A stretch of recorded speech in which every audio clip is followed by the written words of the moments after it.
আচ্ছা, সম্ভবত রেকর্ড হইতেছে। ঠিক আছে? হয়তো কোনো সমস্যা নাই। মোটামুটি হচ্ছে। বাকি এখানে আরো অনেক সেটিং আছে তো বুঝার মতো।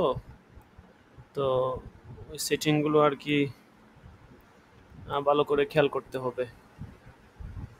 যাই হোক, ওইটা আমরা পরে দেখবো। এখন আমাদের সময় চলে যেতেছে। আমরা ওইটা পড়ি আরকি।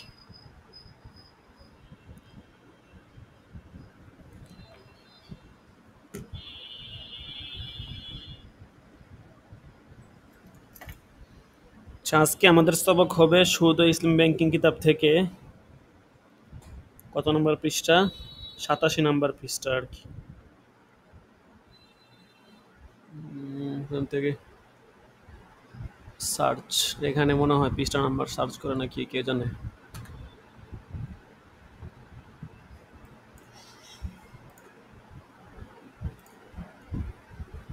এটা বুঝতে বুঝতে তো অনেক সময় লেগে যাব। স্টার্ট।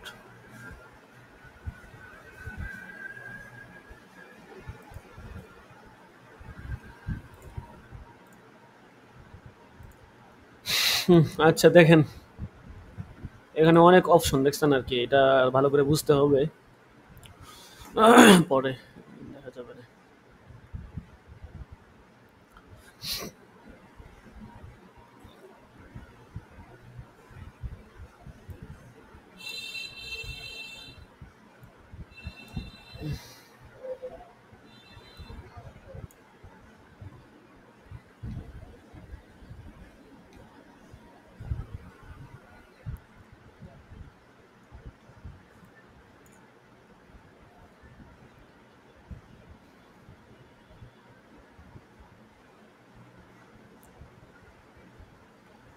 রিবা বা সুদ খাওয়ার অর্থ, ঠিক আছে? এখান থেকে হবে।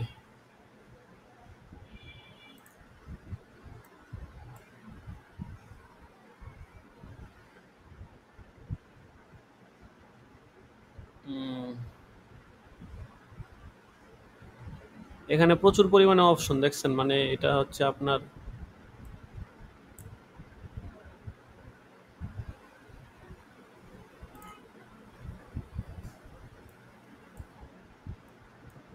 তো বেজাল পিডিএফ এডিট করা অপশন টপশন দিয়ে রাখছে। ইন্টারফেসটা একটু বেশি কঠিনই মনে হইতেছে। সিলেক্ট।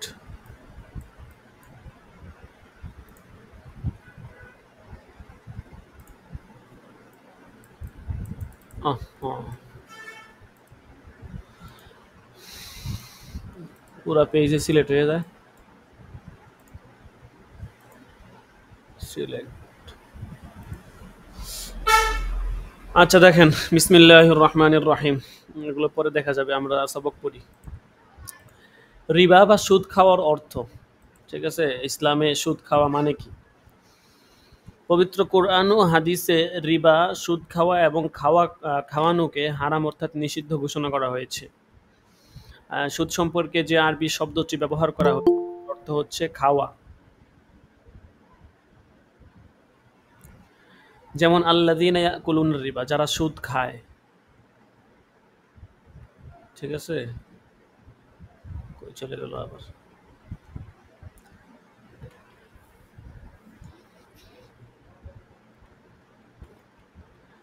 লা তাকুলুর রিবা, সুদ খেও না। আকলুর রিবা ও মুকিলাহু, সুদখোর এবং যে সুদ খাওয়ায়, ইত্যাদি। বর্তমান যুগে সুদখোর এবং এক শ্রেণীর স্বার্থপর লোক যাদের ইসলাম সম্পর্কে সম্যক জ্ঞান নেই, তারা সুদকে হালাল করার জন্য ব্যর্থ প্রচেষ্টা চালাচ্ছেন। তারা বলেন, কোরআনে সুদ খাওয়াকে নিষিদ্ধ করা হয়েছে, কিন্তু সুদের টাকা দিয়ে বাড়িঘর নির্মাণ এবং আসবাবপত্র ক্রয়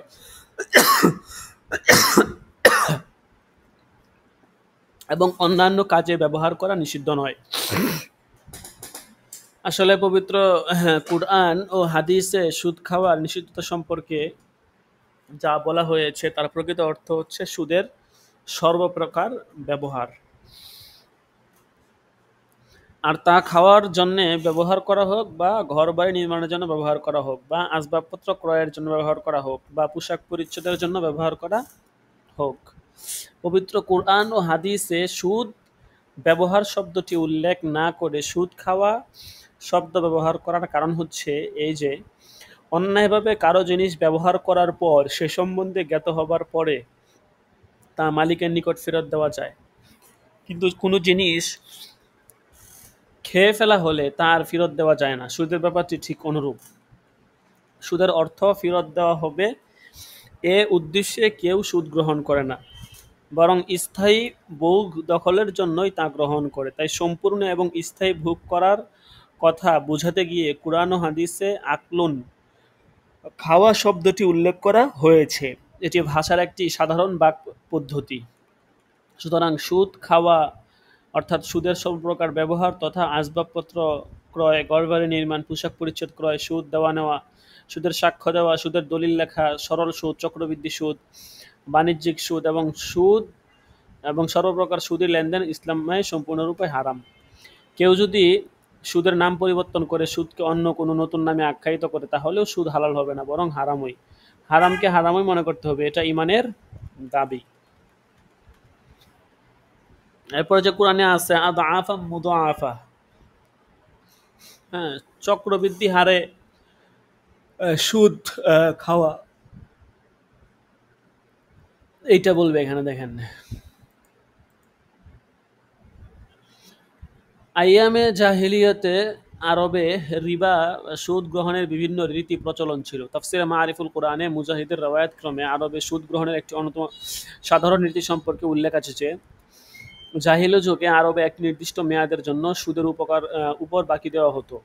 মেয়াদ শেষে দেনাদার যদি দেনা পরিশোধে অক্ষম হতো তবে সুদের পরিমাণ বাড়িয়ে দেওয়ার শর্তে তাকে আরও সময় দেওয়া হতো। এমনিভাবে দ্বিতীয় মেয়াদেও যদি দেনা পরিশোধ করতে অক্ষম হতো তাহলে সুদের পরিমাণ আরও বাড়িয়ে দেওয়া হতো। এভাবে চক্রবৃদ্ধি হারে তত দ্বিগুণ, তিনগুণ ও 4 গুণ হারে সুদ আদায় করা হতো। সুদ আদায় করে আরবের এক শ্রেণী সুদখোর অর্থের পাহাড় গড়ে তুলেছিল। অন্যদিকে দরিদ্র লোকেরা অনাহারে অর্ধহারে দিনাতিপাত করত। রাসূল সাল্লাল্লাহু আলাইহি ওয়াসাল্লাম মদিনায় হিজরত করার পর তথা এ ধরনের সুদের লেনদেন দেখতে পান। সুদখোরদের এই ঘৃণ্য মানসিকতাকে পরিহার করার জন্য এবং মুসলমানদের সতর্ক করার জন্য পবিত্র কোরআনে সূরা আলী ইমরানের 130 নম্বর আয়াতে বলা হয়েছে, ইয়া আইয়ুহাল্লাযীনা আমানু লা তাকুলুর রিবা আদআফাম মুদাআফা ওয়াত্তাকুল্লাহা লাআল্লাকুম তুফলিহুন। অর্থাৎ হে বিশ্বাসীগণ, তোমরা চক্রবৃদ্ধি হারে সুদ গ্রহণ করো না, সুদ ভক্ষণ করো না, আল্লাহকে ভয় করো যেন সুফল প্রাপ্ত হও। উপরোক্ত আয়াতের অর্থ এ নয় যে চক্রবৃদ্ধি সুদ হারাম আর সরল সুদ হালাল। পূর্বে উল্লেখ করা হয়েছে সর্বপ্রকার সুদই হারাম, চাই সেটা সাধারণ সুদ হোক বা চক্রবৃদ্ধি সুদ হোক। সূরা বাকারা ও সূরা নিসার সর্বপ্রকারের সুদকে হারাম ঘোষণা করা হয়েছে। আর সূরা আলী ইমরানের 130 নম্বর আয়াতে তৎকালীন আরবে চক্রবৃদ্ধি তথা কয়েক গুণ বেশি করে সুদ আদায় করার প্রচলিত নিয়মের নিন্দা, গরিব মানুষের চরম সর্বনাশ সাধন করে নিজেদের স্বার্থ উদ্ধার করার ঘৃণ্য মানসিকতা সম্পর্কে সতর্ক করে এ পদ্ধতিকে চূড়ান্ত এবং সুস্পষ্ট হারাম হওয়ার বিষয়টি উল্লেখ করা হয়েছে। আয়াতে কারিমায় বলা হয়েছে লা তাকুলুর রিবা আদআফাম মুদাআফা, অর্থাৎ কয়েক গুণ বর্ধিত বা চক্রবৃদ্ধি হারে সুদ খাবে না। এর দ্বারা স্বল্প সুদ বৈধ ঘোষণা করে না, কারণ সূরা বাকারার 278 নম্বর আয়াতের মাধ্যমে উচ্চ কিংবা নিম্ন হারের সমস্ত রিবার দাবি পরিত্যাগ করার আদেশ দেওয়া হয়েছে। অন্যদিকে চক্রবৃদ্ধি সুদে ঋণদান ও গ্রহণের যে রীতি তৎকালীন আরবে প্রচলিত ছিল তার প্রতি ইঙ্গিত আয়াতে রয়েছে, কিন্তু তাতে তৎকালীন সুদের বৈধতা ও অবৈধতার আইনগত পরিমাণ নির্ধারণ উদ্দেশ্য নয়। উদাহরণস্বরূপ পবিত্র কোরআনে বলা হয়েছে লা তাশতারি বিআয়াতি সামানান কলিলা, আমার আয়াতকে তোমরা স্বল্প মূল্যে বিক্রয় করো না। কথাটির অর্থ এই নয় যে সামানান কাসির অর্থাৎ উচ্চ মূল্যে বিক্রয় করা বৈধ হবে। ঠিক আছে, তো এটাই আর কি যে সুদ খাওয়া এটার পরিমাণ বা এটার এই বিষয় নিয়ে আলোচনা করা হয় নাই। সুদ এটা হারাম, কম হোক বেশি হোক এটাই মূল বিষয়।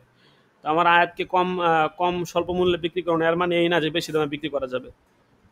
ঠিক আছে, দুনিয়া পুরোটাই হচ্ছে স্বল্প মূল্য। আপনি যদি কোরআনের একটা আয়াতকে পুরো দুনিয়ার মাধ্যমে আপনি বিক্রি করতে চাই, সেটাও তো স্বল্প মূল্যই হবে কোরআনের আয়াতের তুলনায়, তাই না?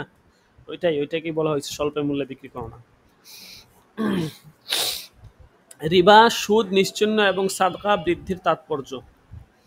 পবিত্র কোরআনে সূরা বাকারার 276 নং আয়াতে ইরশাদ হয়েছে, আমহাকুল্লাহুর রিবা ওয়া ইউরবি সাদাকাত ওয়াল্লাহু লা ইউহিব্বু কুল্লা কাফারিন আসিম।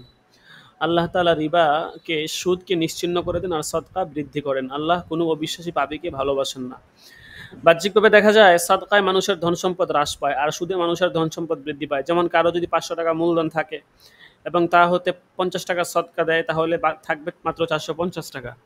আর যদি মূলধন ১০% হারে সুদে কাউকে ঋণ দেয় তাহলে তা মেয়াদান্তে তা বেড়ে দাঁড়াবে ৫৫০ টাকা। সুতরাং দেখা যাচ্ছে যে সুদে মানুষের ধন সম্পদ বাড়ে আর সদকায় ধন সম্পদ কমে। অথচ পবিত্র কোরআনে বলা হচ্ছে আল্লাহ সুদকে নিশ্চিহ্ন করেন আর সদকা বৃদ্ধি করেন। এর তাৎপর্য কি? এ আয়াতের ব্যাখ্যায় কোনো তাফসীরকারক লিখেছেন, সুদ নিশ্চিহ্ন হওয়া এবং সদকা বৃদ্ধি পাওয়ার বিষয়টি পরকালের সাথে সম্পর্কযুক্ত। সুদখোরদের অর্জিত ধনসম্পদ পরকালে তাদের কোনো উপকারেই আসবে না। সেদিন মহান আল্লাহ পাক যখন মানুষের প্রতিটি কৃতকর্মের পুঙ্খানুপুঙ্খানুরূপে হিসাব গ্রহণ করবেন এবং নেককারদের জান্নাতে এবং পাপীদেরকে জাহান্নামে নিক্ষেপ করবেন, সেদিন সুদখোরদের ধনসম্পদ তাদেরকে জাহান্নামের আগুন থেকে রক্ষা করতে পারবে না, বরং সুদের মাধ্যমে তাদের অর্জিত সম্পদ তাদের জাহান্নামের কারণ হবার জন্য যথেষ্ট হবে।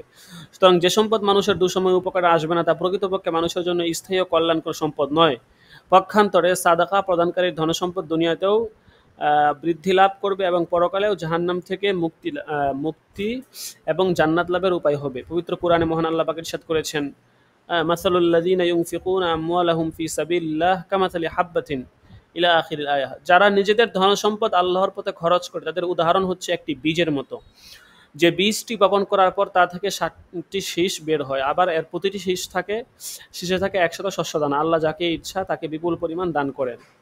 আচ্ছা, ওই যে ধনসম্পদ আসলে সুদে তো দেখি যে আমরা ধনসম্পদ বাড়ে আর সদকা করলে ধনসম্পদ কমে যায়, এই বিষয়টা আর কি এখানে ব্যাখ্যা করে বলতেছে। দেখেন,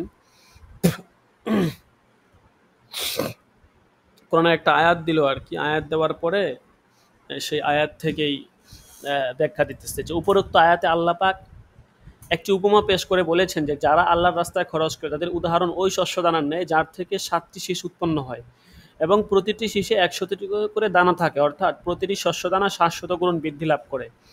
এর অর্থ এ নয় যে দান করলে সে অনুপাতে উপকার লাভ করবে কিংবা যে পরিমাণ দান করা হবে তা ওই নির্দিষ্ট পরিমাণে বৃদ্ধিপ্রাপ্ত হবে, বরং বলা হয়েছে তা বহুগুণে বৃদ্ধিপ্রাপ্ত হবে। যদিও আল্লাহ পাক আয়াতে কারিমায় মানুষের বোধগম্যের জন্য ৭০০ গুণ পরিভাষাটি ব্যবহার করেছেন। আর এর উপরেই ভিত্তি করে বলা হয়, কি বলা হয় যে আল্লাহ পাক যাকে ইচ্ছা আল্লাহ তাআলার রাস্তায় ১ টাকা খরচ করলে ৭০০ টাকা খরচের সওয়াব হয়। কিন্তু আয়াতের শেষে বলা হয়েছে আল্লাহ পাক যাকে ইচ্ছা করেন বিপুল পরিমাণ দান করেন। সহিহ বুখারী শরীফের একটি হাদিসে বলা হয়েছে, যে ব্যক্তি নিজের পবিত্র উপার্জন থেকে একটি খেজুর দান করে আল্লাহ সুবহানাহু ওয়া তাআলা তার কুদরতি ডান হাত দিয়ে তা গ্রহণ করেন। অতঃপর সে দানকে তিনি লালন করেন যেভাবে লোকেরা তাদের গৃহপালিত পশুকে পালন করে। আর সেই খেজুরের সওয়াবকে আল্লাহ পাক পাহাড়ের সমান করে দেন। আল্লাহ পাক পবিত্র বস্তু ব্যতীত অপবিত্র কোনো বস্তু গ্রহণ করেন না। আচ্ছা, তারপরে দেখেন, তাই সাদাকা হচ্ছে মানুষের জন্য প্রকৃত স্থায়ী ও কল্যাণকর সম্পদ। সুদের মাধ্যমে অর্জিত সম্পদ দিয়ে ক্ষণস্থায়ী পৃথিবীতে অস্থায়ী সুখ লাভ করা যেতে পারে, কিন্তু সাদাকার মাধ্যমে শুধুমাত্র অস্থায়ী সুখে লাভ হবে না, বরং সাদাকা পরকালের দীর্ঘ চিরস্থায়ী সুখ শান্তি বয়ে আনবে। অধিকাংশ তাফসীরকারক এই আয়াতের ব্যাখ্যায় বলেছেন, সুদ নিশ্চিহ্ন এবং সাদাকা বৃদ্ধির বিষয়টি শুধুমাত্র পরকালের সাথে সম্পর্কযুক্ত নয়, বরং ইহকালের সাথেও সম্পর্কযুক্ত। ইহকালেই এর কিছু লক্ষণ প্রত্যক্ষ করা যায়। সুদে ধনসম্পদ বাড়ে আর সাদকায় ধনসম্পদ কমে, এটা শুধু চর্মচক্ষে দেখা যায় মাত্র। প্রকৃতপক্ষে সুদের মাধ্যমে অর্জিত মালে বরকত নেই। তাই তো দেখা যায় সুদখোরদের টাকা পয়সা নাচ গান মামলা মোকদ্দমা ইত্যাদি অহেতুক কাজে ব্যয় হয়ে থাকে। সামান্য কোনো ব্যাপারে তাদের চলে যায় হাজার হাজার টাকা। সুদভিত্তিক পুঁজিবাদী সমাজ ব্যবস্থায় মানুষের মধ্যে নিরন্তর এক অবিশ্বাস, ধোঁকাবাজি, প্রতারণা, জালিয়াতি ও মানুষের সংঘাত আর রেষারেষির মনোভাব গড়ে ওঠে। সুদখোর সমাজে সুদখোররা প্রকৃত সম্মানের সাথে মাথা উঁচু করে দাঁড়াতে পারে না। হয়তো কেউ সুদখোরদের প্রচুর অর্থ কামানোর ভয় করে থাকে, কিন্তু ভয় ও সম্মান এক জিনিস নয়। সুদখোরদের নিষ্ঠুর নিষ্পেষণে পড়ে মানব সমাজ শক্তিহীন ও অবশ হয়ে পড়ে। অপরদিকে যারা দান খয়রাত করে থাকে এবং হালাল পন্থায় উপার্জন করে তাদের ধনসম্পদ আল্লাহ বরকত দান করেন। অহেতুক কাজে তাদের অর্থ খরচ হয় না। তা দান খয়রাতের মাধ্যমে গোটা সমাজের লোকজন এমন একটি পরিবারের পরিণত হতে পারে যাদের মাধ্যমে পরস্পর সাহায্য সহযোগিতা, মায়া মমতা ও সহানুভূতি সৃষ্টি হবে। বর্তমান মুসলিম সমাজে যতটুকু দয়া মায়া ও ভালোবাসা টিকে আছে তা বলতে গেলে সাদকা তথা জাকাত বিধানের কারণে সম্ভবত রয়েছে। দানকারীদের রয়েছে সমাজে সম্মান। এছাড়া সমাজে দেখা গিয়েছে অধিকাংশ সুদখোরদের অর্থ সম্পদ তাদের জীবিত অবস্থায় বিভিন্ন দুর্ঘটনা নিশ্চিহ্ন হয়ে গেছে। সুদখোরদের বংশধররা তা ভোগ করার সুযোগ পায়নি। চোখের সামনে এমন অনেক লোক দেখেছি যারা সুদ, ঘুষ, জুয়া ইত্যাদির মাধ্যমে লক্ষ লক্ষ টাকার মালিক হয়েছিল, কিন্তু তা স্থায়ী হয়নি। কয়েক বছরের মধ্যে সে ফকিরে পরিণত হয়েছে। আবার কারো ধন সম্পদ তার সন্তানদের সময়ে ধ্বংস হয়ে গিয়েছে, কিন্তু দান খয়রাত করার কারণে কেউ ফকির হয়েছে কিংবা ধন সম্পদের সিংহভাগ নষ্ট হয়েছে এমন ঘটনা চোখে পড়ে না। সুতরাং এতেই বোঝা যায় দান খয়রাত বা সদকা করলে ধন সম্পদে আল্লাহর বরকত পাওয়া যায় এবং বৃদ্ধি ঘটে। অপরদিকে সুদি মাল নিশ্চিহ্ন হয়ে যায়, যদিও এটা মানুষের চর্মচোখে সহজে দেখা যায় না। আচ্ছা, তো এখানে দুইটা বিষয় বললো আর কি, মানে সুদের কারণে যেই টাকা পয়সা বাড়ে আমরা বাহ্যিক দেখি, হ্যাঁ, আর দেখা গেছে দান খয়রাতের কারণে টাকা পয়সা কমে যায়, বাহ্যিক তো এটাই আমরা দেখতেছি। কিন্তু এখানে দুইটা ব্যাখ্যা দিল। একটা হচ্ছে যে এটা আখেরাতের সাথে সম্পৃক্ত, আখেরাতে আল্লাহ তালা বাড়ায় দিবেন, আর সুদকে তো আল্লাহ তালা নিশ্চিহ্ন করে দিবেন, বরং শাস্তি দিবেন। ঠিক আছে। আরেকটা ব্যাখ্যা হচ্ছে যে দুনিয়াতেই তো আমরা বাহ্যিকভাবে দেখি যারা সুদের সাথে সম্পৃক্ত, সুদ ঘুষের সাথে সম্পৃক্ত, এরকম আপনার জোয়া, এরকম বিভিন্ন হারামের মাধ্যমে যারা কামাই উপার্জন করে তাদের সম্পদ থাকে না, এগুলো অস্থায়ী, কেমন যেন খুব দ্রুতই নিশ্চিহ্ন হয়ে যায়। এই বিষয়টা একটা ব্যাখ্যা দিল আর কি। আচ্ছা দেখেন, আয়াতের শেষ দিকে বলা হয়েছে আল্লাহ অবিশ্বাসী পাপীদের ভালোবাসেন না। এই কথা বলে ইঙ্গিত করা হয়েছে যে সুদকে হারাম ঘোষণা করার পরও যারা সুদকে হারাম মনে করবে না তারা আল্লাহ পাকের আইনের প্রতি অবিশ্বাসী, এবং যারা হারাম হওয়া সত্ত্বেও অর্থ উপার্জনের জন্য সুদ খায় অর্থাৎ সুদী লেনদেন করে তারা পাপী। এদেরকে আল্লাহ সুবহানাহু ওয়া তাআলা পছন্দ করেন না, বরং ঘৃণা করে থাকেন। আচ্ছা, এরপরে এখানে সুদখোরদের শাস্তির নমুনা ও পরিণাম। যারা সুদ খায় এদের শাস্তি দুনিয়াতে আখেরাতে কেমন হতে পারে সেটার একটা আহ, নমুনা বা পরিণাম এখানে বলবে। দেখেন যে সুদ হচ্ছে কবিরা গুনাহ, কিন্তু সকল কবিরা গুনাহ এক বা সমান নয়। সুদ হচ্ছে অন্য যে কোনো কবিরা গুনাহ ও পাপ থেকে ভয়াবহ। পবিত্র কোরআন ও হাদিসে বহুবিধ গুনাহের বিরুদ্ধে নিষেধাজ্ঞা জারি করা হয়েছে এবং সেগুলোর কঠোর শাস্তি বিধানও দেওয়া হয়েছে, কিন্তু সুদের ন্যায় এত কঠোর ভাষায় অন্য কোনো গুনাহের শাস্তি ও নিষেধাজ্ঞা জারি করা হয়নি। পবিত্র কোরআনে সূরা বাকারার 279 নম্বর আয়াতে বলা হয়েছে, ফাইল্লাম তাফআলু ফাযানু বিহারবিম মিনাল্লাহি ওয়া রাসূলিহি। অর্থাৎ সুদ নিষিদ্ধ হওয়ার পরেও যদি তোমরা সুদ পরিহার না করো তাহলে আল্লাহ তার রাসূলের সহিত যুদ্ধের জন্য প্রস্তুত হও। কত বড় মারাত্মক কথা! আল্লাহ তার রাসূলের সাথে যুদ্ধ করার জন্য প্রস্তুতি নেওয়া যে কি বিভীষিকাময় এবং তার পরিণাম যে কি ভয়াবহ তা কারো অজানা নয়। আল্লাহ পাকের সে সর্বগ্রাসী ও সর্বধ্বংসী শক্তির সামনে মরণশীল মানুষের টিকে থাকার তো মোটেও সামর্থ্য নেই।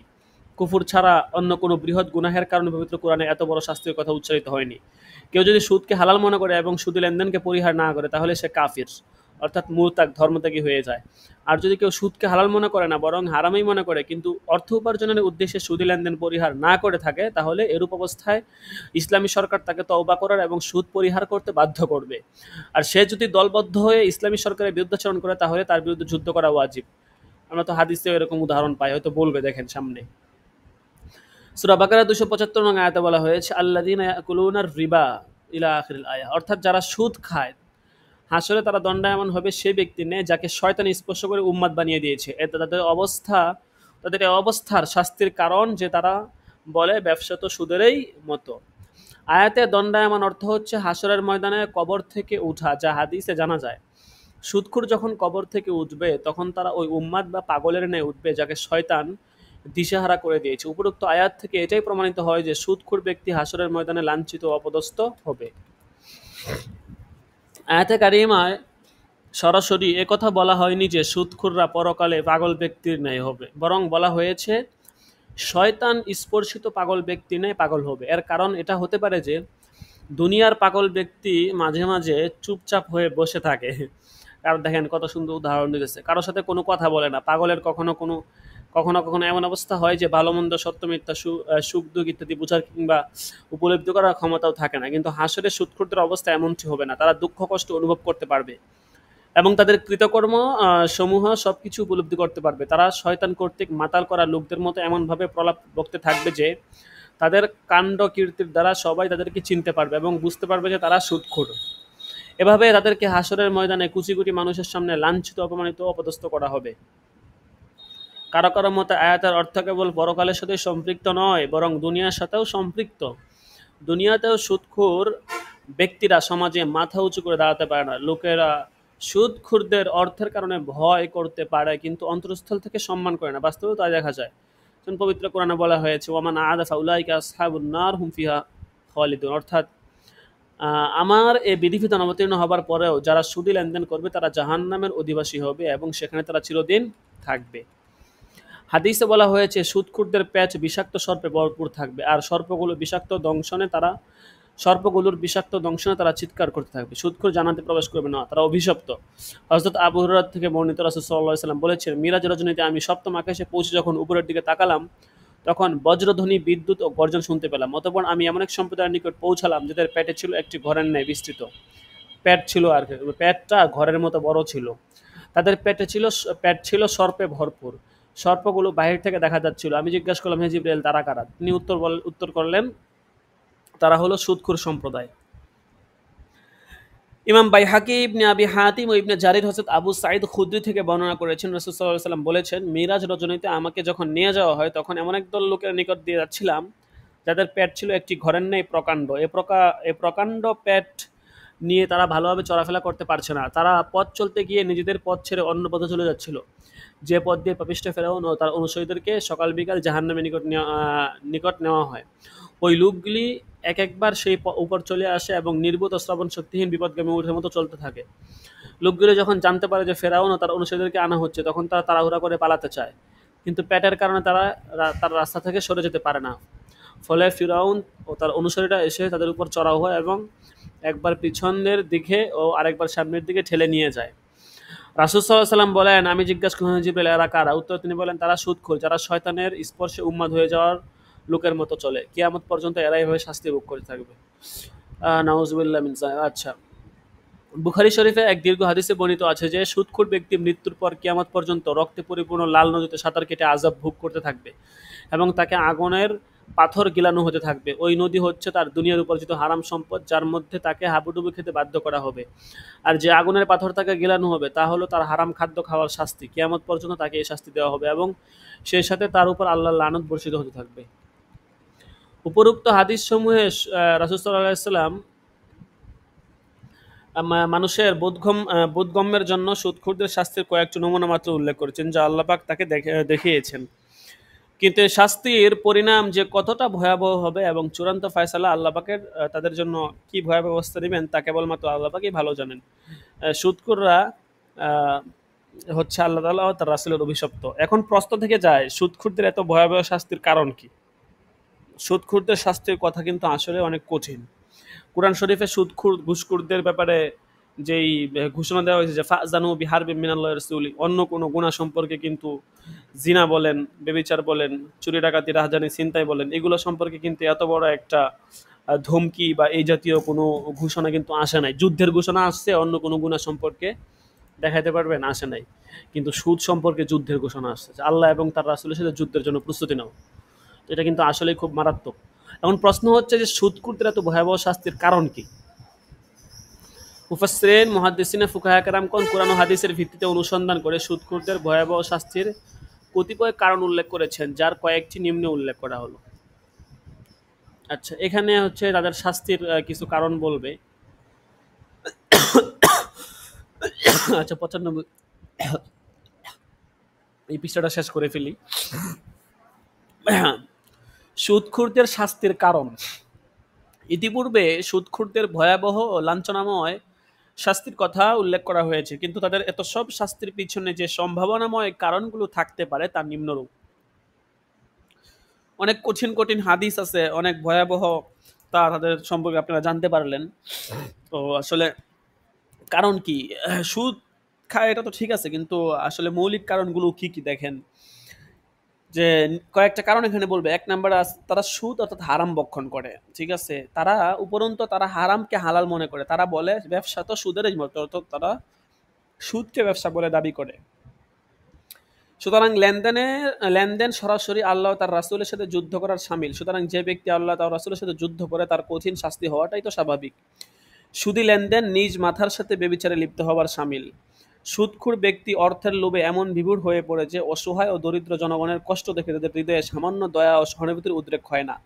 লজ্জা শরমটুকু পর্যন্ত তাদের থেকে লোপ পেয়ে যায়। তারা যেন পৃথিবীতে অজ্ঞান ও উন্মাদ। তাই হাসরে তাদের অবস্থা উন্মাদের মতোই হবে।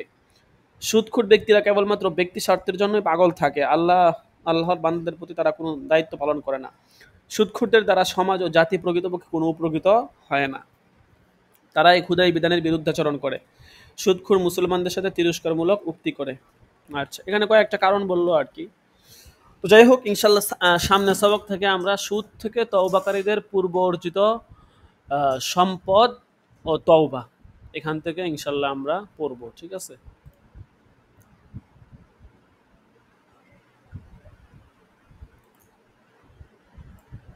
আল্লাহু আকবার।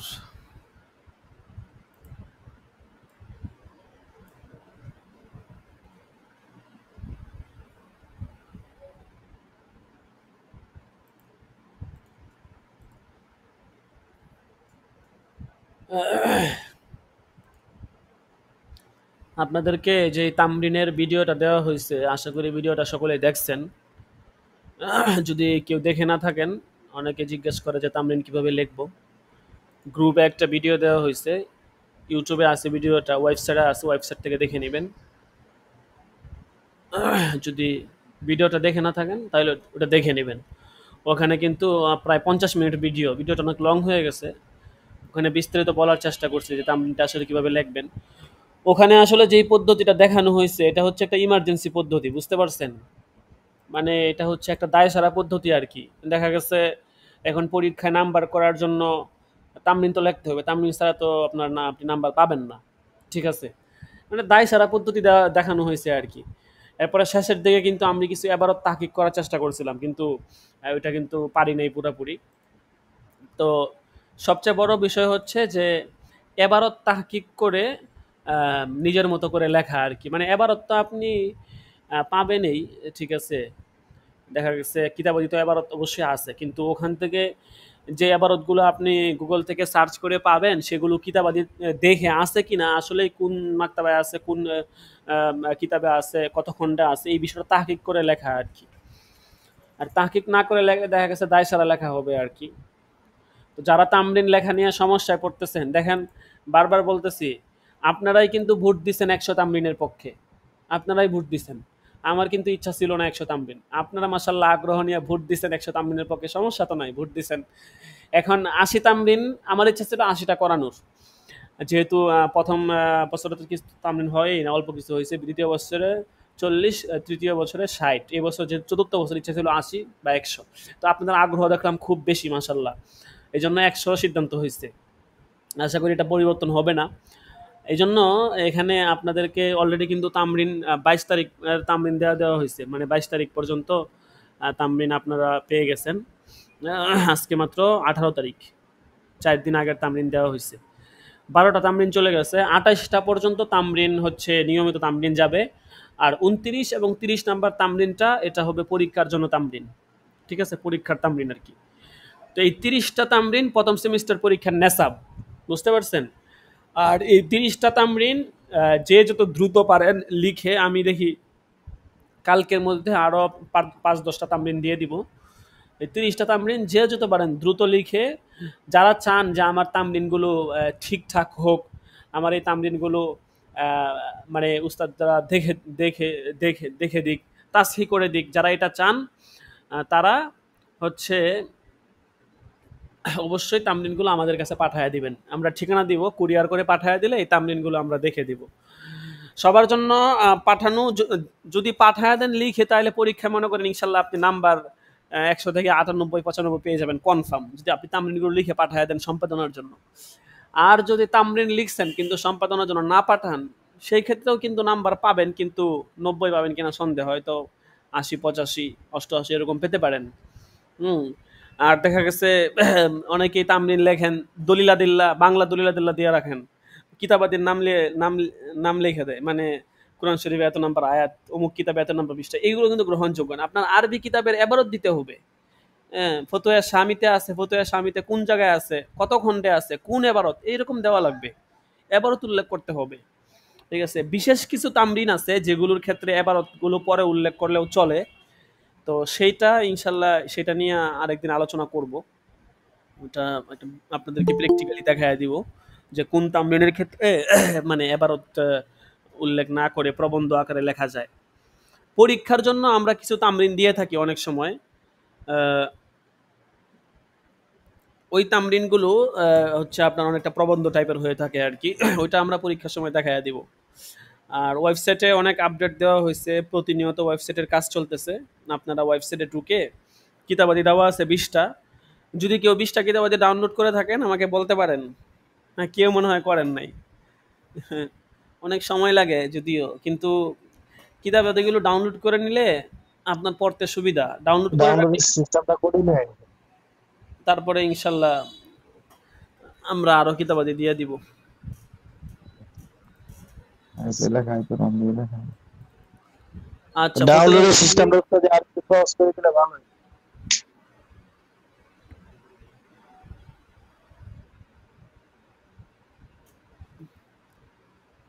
ফতুয়া উসমানী বের করি।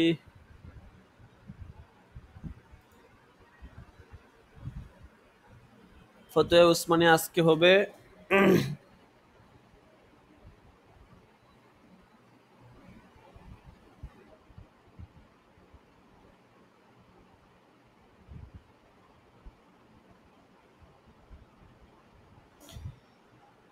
কত পৃষ্ঠা? 253 পৃষ্ঠা।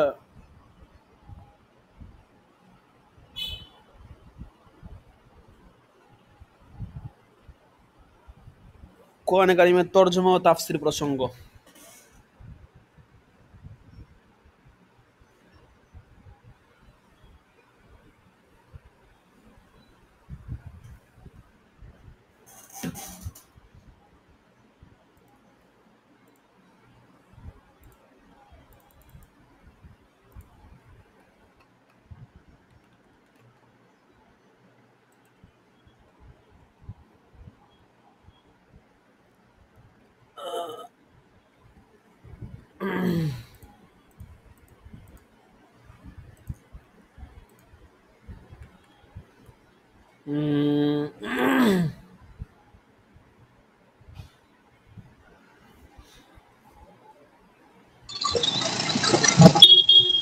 কিতাব বের করেন। উপরে কেউ আছে? উপরে কেউ আছে? কে আছে?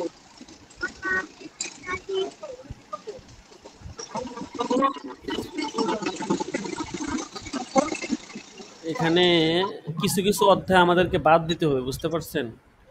যেমন এই অধ্যায়টা আমাদেরকে বাদ দিতে হবে। এর এর আগে এক দুইটা অধ্যায় গেছে, এগুলো বাদ দেওয়ার প্রয়োজন ছিল। কোরআনে কারিমের তরজমা ও তাফসীর প্রসঙ্গে এই অধ্যায়টা আপনারা নিজ দায়িত্বে, অত জরুরি না, যেগুলো বেশি ইম্পর্টেন্ট না এগুলো আমরা বাদ দিয়ে দিব। বাকি তারপরে অধিকাংশই পড়া হবে। আলেমে দিন কর্তৃক তাফসীর শোনানো, মুহাদ্দিস আলেমে কর্তৃক তাফসীর শোনাবেন, তাফসীর শোনা কি ঠিক? নিঃসন্দেহে জায়েজ। ঠিক আছে, আমি এই আনমিউট করেন। মিউট করে রাখছেন কেন? এমডি সাকিব।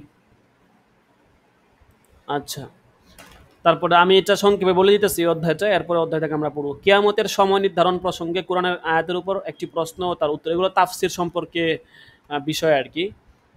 আপনার কিয়ামতের সময় প্রসঙ্গে এগুলো তাফসির সম্পর্কিত বিষয় আর কি, মাসলা মাসাইল সম্পর্কিত না। আর যে এগুলো অতটা ইম্পর্টেন্ট না। পিকথলের ইংরেজি অনুবাদের হুকুম এগুলো অতটা জরুরি না আর কি, মাসলার সাথে অতটা সম্পৃক্ত না। জরুরি, সবই তো জরুরি, কিন্তু মাসলার সাথে জরুরি না।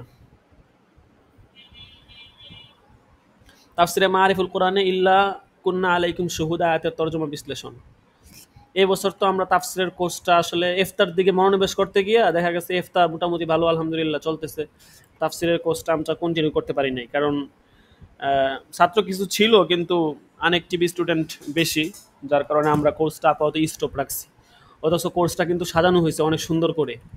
বাকি আগামী বছর থেকে ইনশাল্লাহ বছরের শুরু থেকেই এই বিষয়ে অনেক সুন্দর ব্যবস্থাপনা নেওয়া হবে। এবং ছাত্র আলহামদুলিল্লাহ ছিল, কিন্তু তারপরেও কোর্সটা কন্টিনিউ করতে পারি নাই। যাই হোক, আল্লাহ যা করে ভালোর জন্যই করেন। আচ্ছা, সূরা ফালাক ও তাফসিরের কোর্সটা অনেক সুন্দর। মানে আপনারা যারা দেখছেন হয়তো তারা কিছুটা আন্দাজ করতে পারছেন। অনেক চমৎকার কোর্স। যে এখানে দেখেন, এখানে আমি স্ক্রিন শেয়ার করলে দেখতে পারবেন। তো অনেক সুন্দর করে সাজানো হয়েছে পুরো কোর্সটাকে। তো আসলে দেখা গেছে যারা বিভিন্ন জায়গায় খেদমতে আছেন, বয়ান টয়ান করতে হয়, এদের জন্য সবচেয়ে ফায়দাজনক হবে আর কি। বা যারা একটু বয়ান টয়ান দিতে হয় বিভিন্ন সময়, সবারই তো দরকার, বিশেষ করে যারা খতিবের দায়িত্বে আছে বিভিন্ন জায়গাতে। আচ্ছা দেখেন, তো এখানে আপনার হচ্ছে কোরআন সম্পর্কিত বিষয়, তারপরে এখানে বেশ আলোচনা, লম্বা আলোচনা, প্রয়োজন নেই এগুলা। যেগুলো জরুরি দরকার বর্তমান সময়ের সাথে এবং আমাদের মাসলা মাসাইলের সাথে সম্পৃক্ত বেশি, এগুলাই পড়বো। ইন্নাকা মাইয়িতু ওয়া ইন্নাহুম মাইয়িতুন তাফসীর, এগুলো তো আসলে তাফসীর সম্পর্কিত বিষয়, মাসলা মাসাইলের সাথে অত একটা না। তাফহিমুল কোরআন বিনা সমালোচনায় অধ্যয়ন করা। বলছে যে এখানে যে প্রশ্নকারীর ভাষায় বিনা সমালোচনায় সেটা পড়া বা পড়ানো দুরুস্ত নয়। দর্শে কোরআনের জন্য হযরত থানভী বা আল্লামা উসমানী এর নির্ভরযোগ্য তাফসীর থেকে উপকৃত হওয়া বাঞ্ছনীয়। তাফহিমুল কোরআন মওদুদী সাহেবের তাফসীর আর কি। তো এটা ভালো, কিন্তু বেশ কিছু সমস্যা আছে এখানে। এই জন্য বলছে বিনা সমালোচনায় পড়াটা কি নয়, উচিত নয়। সর্বপ্রথম তাফসীর কোনটি, এখানে জানতে পারবেন সর্বপ্রথম তাফসীর কে লিখছে।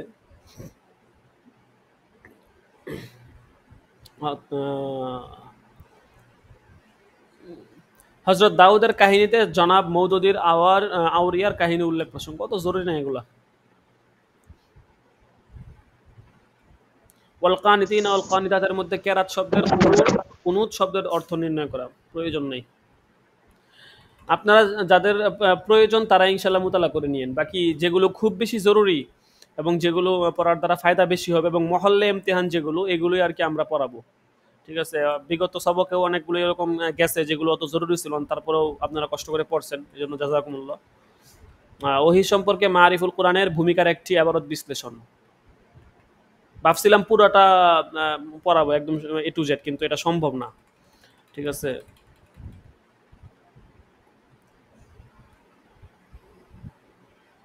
এটা পুরাটা সম্ভব তখন যদি এ সম্পূর্ণ একটা দিন ক্লাস করা যাইতো। তাইলে আবার এই যে এইটা একটা জরুরি অধ্যায়, সুন্নত বেদাত প্রসঙ্গ। ঠিক আছে, এইটা পড়তে পারেন। ঠিক আছে, বাকি এটা তো সুন্নত বেদাত প্রসঙ্গে। প্রথম প্রশ্নটা ছিল আপনার উলুমুল হাদিস সম্পর্কে আর কি, এটাও জরুরি না।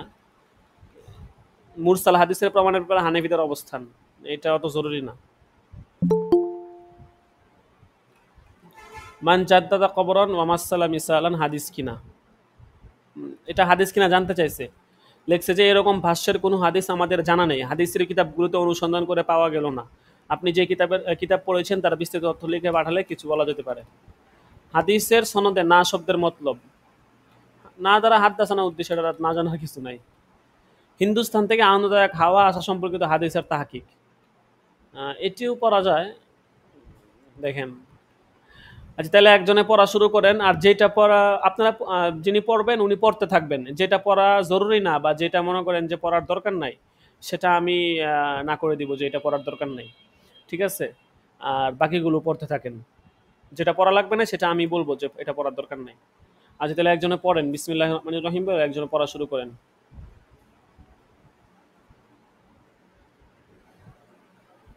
সময় নষ্ট না করি, দ্রুত। এত এত মানুষ মাশাআল্লাহ, আজকে এতজন উপস্থিত, সময় নষ্ট হয়তো সমস্যা। দ্রুত একজন পড়া শুরু করেন।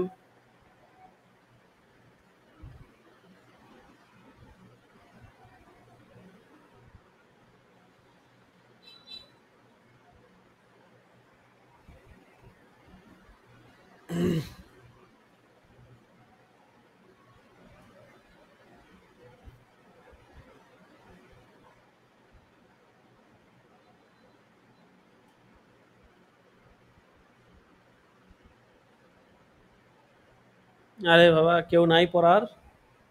এত মানুষ মাশাআল্লাহ, একজনও পড়ার জন্য রাজি হইতেছেন না।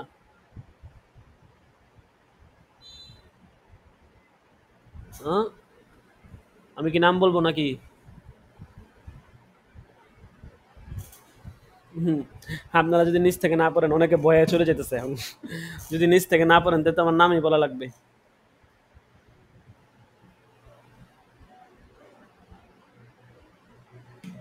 পড়েন একজনে, কে পড়বে?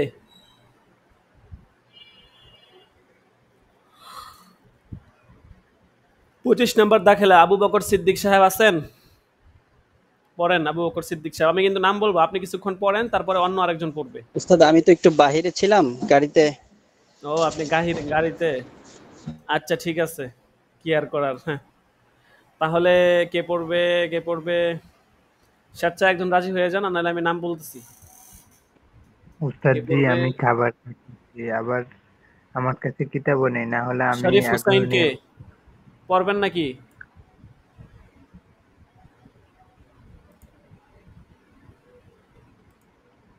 রাফিউল ইসলাম রাফি পড়বেন? ইনশাআল্লাহ উস্তাদ যে পড়তেছি। আচ্ছা পড়েন। কিতাব থেকে বের করতে হবে তো। বাংলা চালু আছে তো? জি আছে, আমার বাংলা আছে, আচ্ছা পড়েন, একটু আওয়াজ ফুলভাবে করে আছে। পড়তে থাকেন, যেটা পড়া লাগবে না সেটা আমি বলে দিব। 182 নম্বর।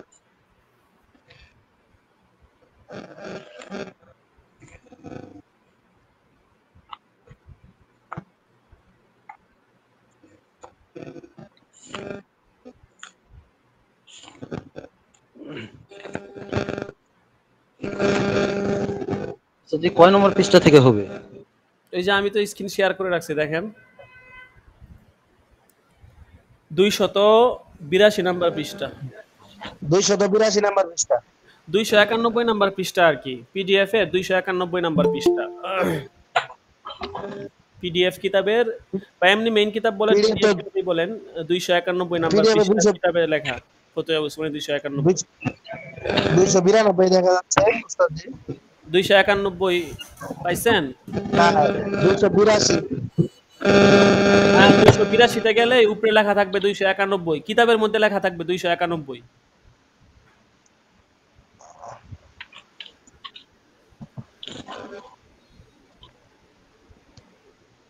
জি উস্তাদ জি পেয়েছি। বিসমিল্লাহির রহমানির রহিম। হিন্দুস্তান থেকে একটু জুড়ে আনন্দদায়ক পড়েন। হাওয়া হ্যাঁ, আসা সম্পর্কিত হাদিসের তাহকিক। শোনা যাচ্ছে? আমি তো স্পষ্ট শুনতে পাচ্ছি না।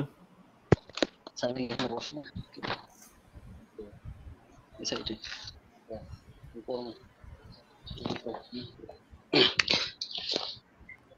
বিসমিল্লাহির রহমানির রহিম। হিন্দুস্তান থেকে আনন্দদায়ক হাওয়া আসা সম্পর্কিত হাদিসের তাহকিক।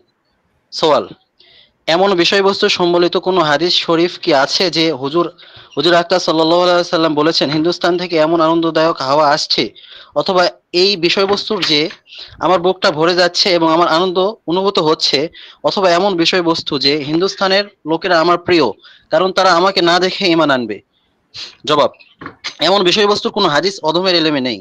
হাদিসের কিতাবগুলোতে মামুলিভাবে তালাশ করে এমন কিছু পাওয়া যায়নি। আল্লাহু সুবহানাহু আলাম। অধ্যয়নের জন্য নির্ভরযোগ্য হাদিস গ্রন্থ। সোয়াল: অধ্যয়নের জন্য হাদিসের অধিক নির্ভরযোগ্য গ্রন্থের অনুসন্ধান দিন। জবাব: আনোয়ারুল বারী, মাকতাবা নাসিরুল উলুম, বুখারা রোড, বিজনুর, ইউপি মুদ্রিত।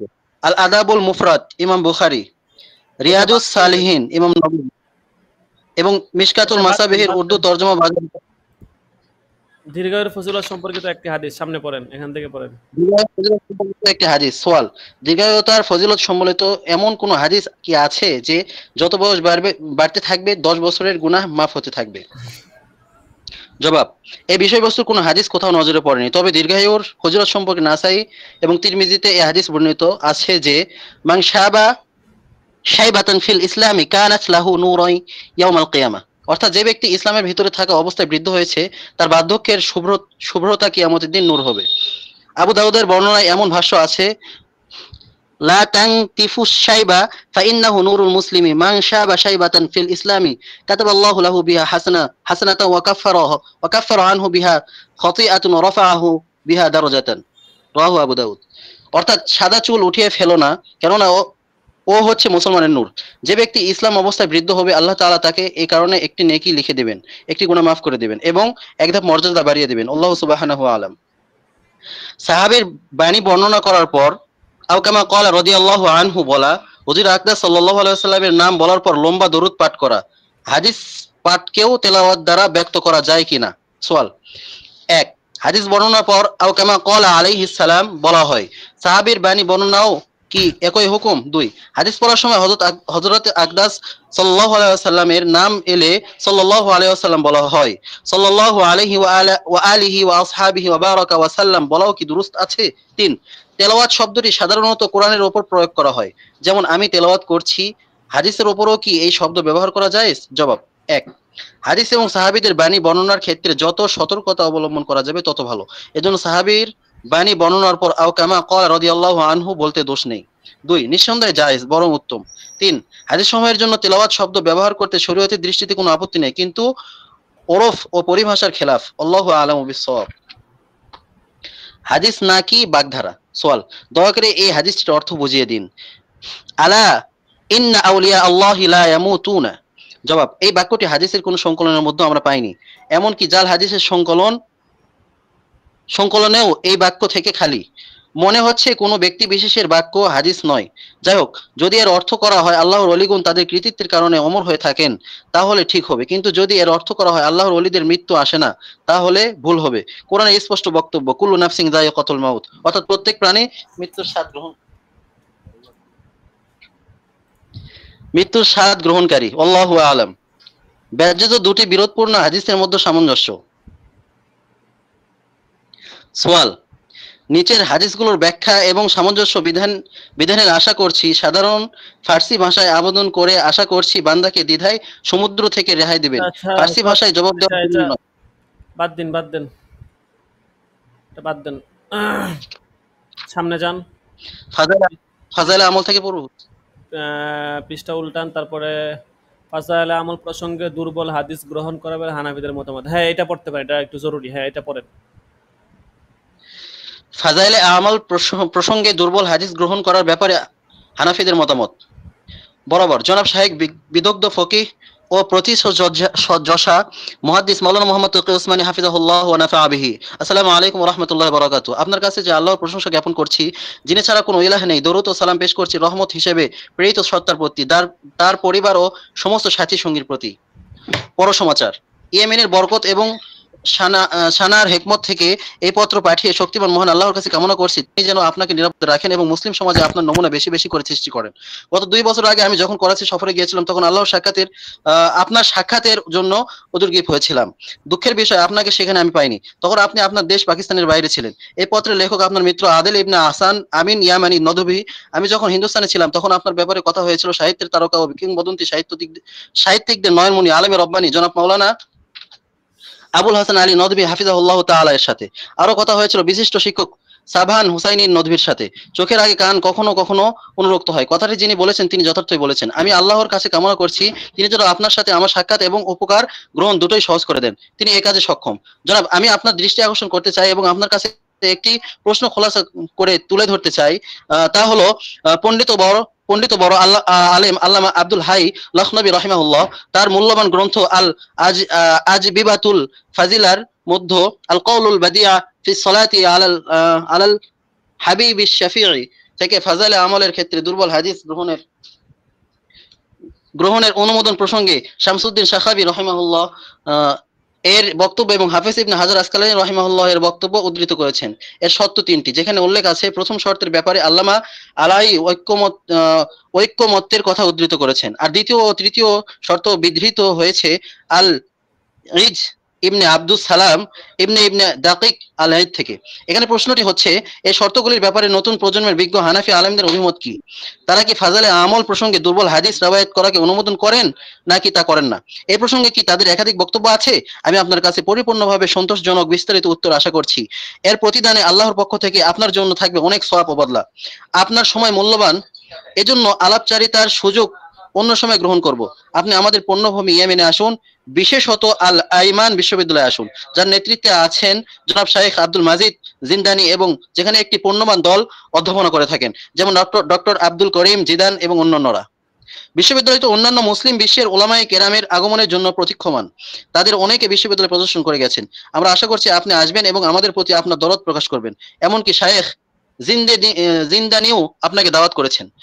এত অঞ্চল জিয়ারত করলে এবং ইতিহাস ও ঐতিহ্যগুলো প্রত্যক্ষ করলে আল্লাহ আপনাকে উপকৃত করবেন। বলতে ভুল করব না যে অধ্যাপক সালমান আল হাসানি নদভী ৩ বছর আগে বিশ্ববিদ্যালয় দর্শন করে গেছেন এবং ভারত উপমহাদেশে উলামায়ে কেরামের সাথে ইলমি ও তামাদ্দুনিক যোগাযোগ রক্ষার প্রতি গুরুত্ব আরোপ করে গেছেন। জনাব, আপনি তো এই উপমহাদেশের নক্ষত্রতুল্য আলেমদের অন্যতম। এই দাওয়াত আমার পক্ষে প্রত্যক্ষ আঙ্গিকে এবং বিশ্ববিদ্যালয়ের পক্ষ থেকে পরোক্ষ আঙ্গিকে। আপনার কাছে আশা করছি আপনি এই নির্মল দাওয়াত গ্রহণ করবেন, ফিরিয়ে দিবেন না। ইনশাআল্লাহ এটা কল্যাণ ও বরকতের চাবি প্রমাণিত হবে। পরিশেষে দীর্ঘ পত্রের জন্য দুঃখ প্রকাশ করছি এবং এই কয়েক ছাত্রের ব্যর্থতা ও অপারগতার জন্য আল্লাহ যেমনটা জানেন লিখিয়ে জন্য আপনার নেক দোয়া কামনা করছি। আপনার প্রিয়জন আমি শিক্ষার্থীদের আমার সালাম দিবেন। এই প্রশ্নের উত্তর এবং দাওয়াতের জবাবের অপেক্ষায় থাকলাম। আসসালামু আলাইকুম ওয়া রাহমাতুল্লাহি ওয়া বারাকাতুহু। এটি আপনার নিঃস্বার্থ বন্ধু আদিল ইবনে হাসান আমিন আলী আমিনী আল নদভী। জবাব, বরাবর জনাব শায়েখ আদিল ইবনে হাসান আমিন আলী আমিনী হাফিজাহুল্লাহ তাআলা ওয়া রাওয়াহু।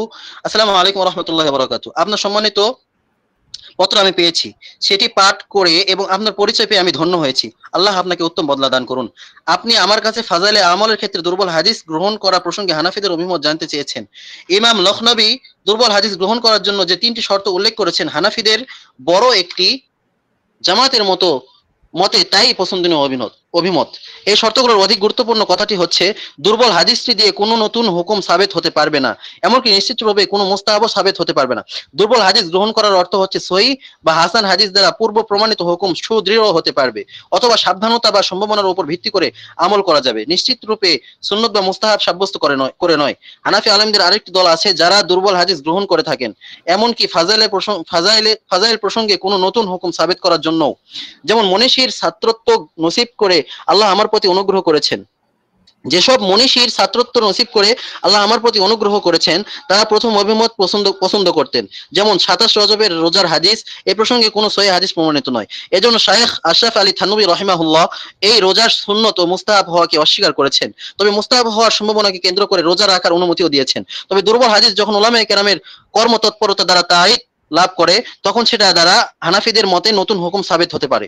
এর উদাহরণ যেমন সালাতুত তাসবিহের নামাজ, 15 শাবানের রাত জাগরণ, এর উদাহরণ অনেক আছে। ইয়ামানি আল আইমান বিশ্ববিদ্যালয়ে যাওয়ার জন্য আপনি যে দাওয়াত করেছেন তার আমি শুকর আদায় করছি। ওখানকার আলেম সমাজ ও শিক্ষার্থীদের সাথে সাক্ষাৎ করতে পারাটা হবে আমার জন্য বিরাট সৌভাগ্য। পরিপূর্ণ শ্রদ্ধা এবং আনন্দের সাথে আমি আপনাদের দাওয়াত গ্রহণ করছি, কিন্তু আগামী 3 মাস বিভিন্ন সফরে পরিব্যাপ্ত থাকা লাগবে। কাজটি হয়তো হজের পরে মহররম মাসের শুরুতে ইনশাআল্লাহ সহজ হতে পারে। জিলহজ মাসের মধ্যে যদি আমার কাছে আনুষ্ঠানিক দাওয়াত পৌঁছে তাহলে আমি তারিখ নির্ণয় করে দেব ইনশাআল্লাহ। লান তাজতামিআ উম্মতি আলা যালালাতি, এরপরে ফাইন আজমাআত উম্মতি আলা যালালাতি কথাটি হাদিস কিনা? সওয়াল, লান তাজতামিআ উম্মতি আলা যালালাতি এরপরে ফাইন আজমাআত উম্মতি আলা যালালাতি ফাআন্নাহা বিরাব্বি মিনহুম কথাটিও হাদিসের অংশ নাকি অংশ নয়? জবাব, লান তাজতামিআ উম্মতি আলা সালাতি এরপরে ফাইন আজমাআত উম্মতি আলা যালালাতি ফাআনা বিরাব্বি মিনহুম বাক্যযুক্ত কোন হাদিস, কোন নির্ভরযোগ্য হাদিস গ্রন্থে আমরা পাইনি। আল্লাহু আ'লামু বিস-সাওয়াব। হাদিস বুইস্তু ইলাল আসওয়াদি ওয়াল আহমারি বিশ্লেষণ। সওয়াল, বুইস্তু ইলাল আসওয়াদি ওয়াল আহমারি হাদিস কোন কিতাবে এবং কোথায় আছে? জবাব, এরকম কোন হাদিস নজরে আসেনি, এখন কিতাবাদি যাচাইয়েরও সুযোগ নেই, তবে বিষয়বস্তু সঠিক এবং সহিহ হাদিস দ্বারা প্রমাণিত। আল্লাহু আ'লামু বিস-সাওয়াব। পাগড়ির ফজিলত সম্পর্কিত হাদিস। সওয়াল, কোন হাদিসে কি বিশেষভাবে পাগড়ির কথা উল্লেখ আছে? জবাব, পাগড়ি নবী করিম সাল্লাল্লাহু আলাইহি সাল্লামের সুন্নত এবং এটাই তার ফজিলত। এছাড়া এক হাদিসে হযরত আকদাসে সাল্লাল্লাহু আলাইহি সাল্লাম এর বাণী আছে যে মুসলমান এবং মুশরিকদের মাঝে এক বিশেষ তফাৎ হচ্ছে এই যে মুসলমান টুপির উপর পাগড়ি পরে। ফারকু বাইনাল মুসলিমিনা ওয়াল মুশরিকিনা আমাইমু আলাল কলা ইনসি। আল্লাহু আ'লাম। দাওয়াত ও তাবলীগ প্রসঙ্গ। তাবলীগ এবং জিহাদ ফরজে আইন বা কিফায়া সংক্রান্ত তাহকিক, শরীয়তের মানদণ্ডে প্রচলিত তাবলীগ এবং তাতে সময় লাগানো। জনাব হযরত আকদাস মাওলানা জাস্টিস মুফতি মুহাম্মদ তাকি ওসমানী সাহেব দামাত বারাকাতুহুম। আসসালামু আলাইকুম ওয়া রাহমাতুল্লাহ। আশা করি ভালো আছেন।